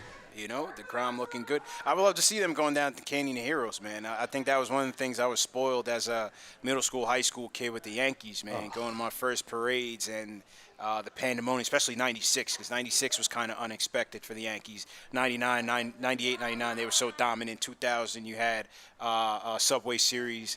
And then it was a little bit of a drought. And then I went back in, 2010 when they won with CC and A-Rod and them? 2009. 2009. That was a good parade as well. So I went to about 3 or 4 Yankee parades And that was a lot of fun. Yeah, I work with Jeff Nelson on our Yankees podcast, Okay. Pinstripe Pod, and to hear the stories of those teams and to talk to guys like Wells and the old teammates that he has, they're laughing at this Yankees team. They're like, "What is this? Is not the Yankee way." Because he won 4 in 5 years. I mean, that was a true dynasty. And when I was a Mets fan, it was 2000, that World Series year, and he loved beating the Mets, and that's when this city was absolutely on fire because the Knicks had just made the finals too.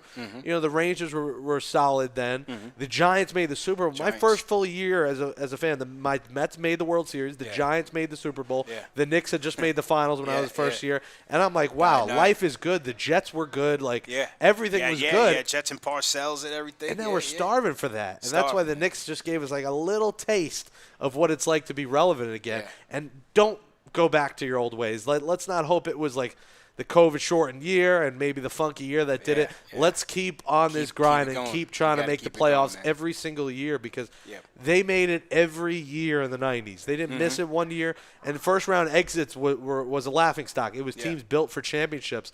We want to get back to the level where they're making the playoffs every year. That's the bare minimum. Bare minimum top 8. Yeah, they got to finish top 8.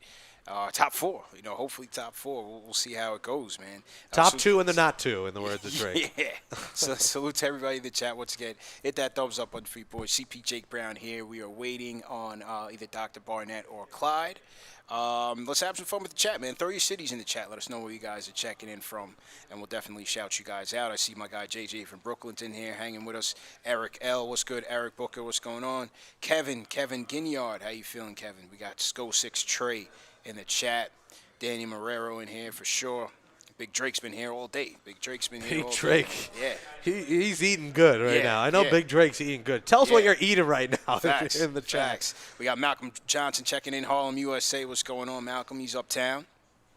All right.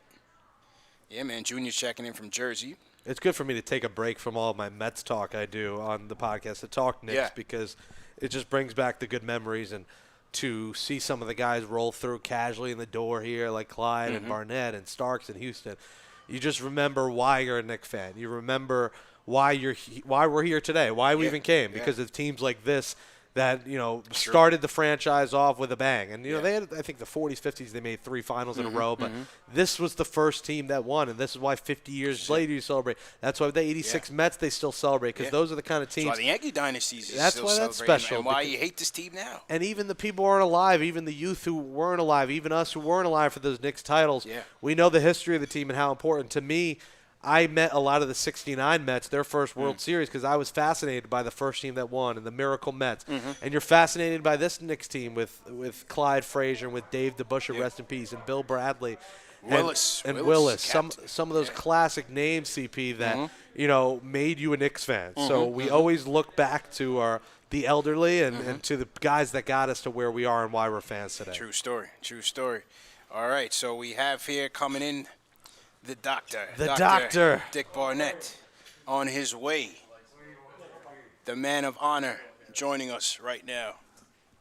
Yeah, let's make sure he's okay. Doctor, good to see you. Just watch these chords right here. Okay. Where do you want me to sit? Oh, right here. Yeah. Okay. The reason why we're here right here. Yep. The man of the hour, Dr. Barnett, Dr. Dick Barnett, the legend. How you doing today, sir? Everything is good. Great to have you here. It's an honor for us to be here with you as well.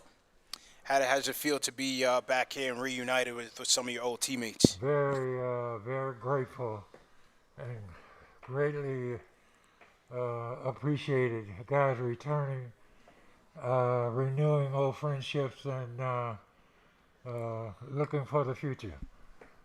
We know this event was in honor of the Dr. Dick Barnett Foundation. Can you tell some that we are live right now on KnicksFanTV? Can you tell the fans a bit about the foundation? Scholarships, internships, mentoring young people, and making them understand that education and dreams and limitations of human possibilities are active for every young person to live their dreams. when you and I had spoke on the previous interview, you spoke about the dream paradigm. Can you speak on that? Paradigm, consciousness, commitment, conviction, courage, and control. Putting those attributes together to inspire and generate continual exploitation of trying to make your own future. Exactly. And Doctor's looking fresh with the initials on the shirt there, the gold cufflink. You gotta live up to Clyde's style here. Frazier, you talked about this. Yeah. Did he teach you something, or do you teach him something about the Blazers and I suits? I was a little older. I was doing it before he got there. All right, so you were the OG. He's the triple OG. Yeah, exactly. Now, how special was that team? We're talking about the 69-70 team and the first Knicks championship, and how generations and generations of Knicks fans look back so fondly on such an iconic team that took down an almighty Laker team. Well, it was a combination of youth and with Red Holzman coaching. He had scouted all of us at the college level, and he knew that we could put something special together. And I think Bill Bradley's explanation, even that after 40 years, even though we haven't seen each other, in fact, a number of these guys had not seen probably in 20 25 years, but it was like it was 5 minutes ago. That type of relationship, yes. You know, we did interview Bill Hosket and Mike Riordon, and even over the course of interviews that you watch, we don't get too much perspective on Red Holzman, and we know he was a guy who held you in high esteem. What was your relationship like with the legendary coach? Very good. One of the things about Red at that particular time, I think Clyde explained it. There was no implications of race. All he was looking for guys that wanted to play, had very special talents, and could fit into a team situation, and we respected that. And he encouraged hard work. He was a follow-up to my college coach, John McLendon, who coached at the elbow of Nate Smith when he was in Kansas. So all of that kind of runs together. Exactly. I spoke, Dr. Barnett, about you and coming back from, what was it, an Achilles injury? Achilles tendon. Achilles tendon. You came back that year, and that was the year, 1970, right? You got to remember, we're not talking about modern medicine during that time. That was 1967. Usually that was a career-ending injury. There was a doctor, Dr. Yana Kusara, I'll never forget him. And in fact, they operate, that Achilles tendon happened on Saturday. We were playing at the Garden on Tuesday. He did operation, and Wednesday morning, I had a cast and boot on, and he came into the dressing room, into my, the room where I was standing, and said, okay, let's get up and try to start walking. And we began that process, and ironically, I never had a problem after that with that injury. Never a reoccurrence or anything. I never had a problem with that with that Achilles tendon, and that was before modern medicine happened. Yeah, very, very interesting in those times to see how you were able to rebound well, and no question about it. And ultimately the road to pursuing your doctorate. The doctorate, I made a declaration in the dressing room. I indicated that whether I can play professional basketball or not, this was a wake-up call. I better get prepared for the future, because I had been obviously, I was a good basketball player, but I came out of Tennessee State without a degree and without purpose for my existence beyond playing basketball. And that gave me a clear vision of where I wanted to go with my life. And the implication with this Dr. Barnett, Richard Barnett Foundation, I found my niche and interacting with young faces the face that I used to look at in the mirror, trying to find out where I wanted to go and how do I complement and supplement my dreams for the future. Yeah, you guys are doing a great job with the foundation, and a lot of your teammates are here. Can you take the viewers and the listeners through what it was like playing with Earl the Pearl and Clyde Frazier? Well, yeah, the thing about it, obviously, we're talking about 50 years ago now, and obviously the game has changed with the three-point shot. You can't touch anybody outside. The game has undergone a radical change, but playing with Clyde and Earl and Dean Meminger, he's no longer with us, and with Mike Riordon, and that is just a special group of players that could work together. And I think Bradley reiterated the type of players that we were, that you maintain these relationships beyond basketball and beyond the years. You're still friends over the years, and guys have developed families and young people themselves. So things have changed, but the respect remains. Willis Reed comes out in Game 7. What's going through your mind at that moment when he comes out of the locker? I wasn't moved that much about Willis coming out. I knew as long as if he could move on one leg or whatever it was, he was going to be out there. So I wasn't surprised at that. The reaction, and Clyde was talking about the reaction of and the hunger of the sixth man, the New York team, and the appreciation that New York fans, even though they didn't have a championship team this year, but the revival of a competitive team with the team that they're developing now, you can see the hunger and the warmth of the New York basketball crowd. They're looking for another champion. There we are. Starving. Definitely. We're starving, Dr. Barnett. Now, you've been able to accomplish so much, on the court, a lot off the court, multiple-time NBA champion, a legend at Tennessee State, but not in the Naismith Hall of Fame. Was that something that bothers you? I'm in the Naismith Hall of Fame as a contributor, as a player with the team. Right, with Tennessee State. What we're trying to do is acknowledge my individual Hall of Fame ship, and hopefully we'll get there. I'd like to be around to check that out.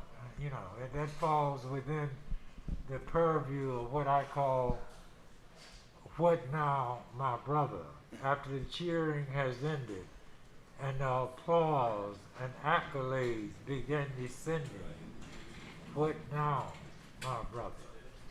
When the media and fans turn to others for their dose of the entertainment pill, when no one notices you and life begins to turn real. What happened to the hanger-ons? Did they leave you for another, or did they dish you in scorn? What now, my brother? What happened to the cheers and the seats packed through the years?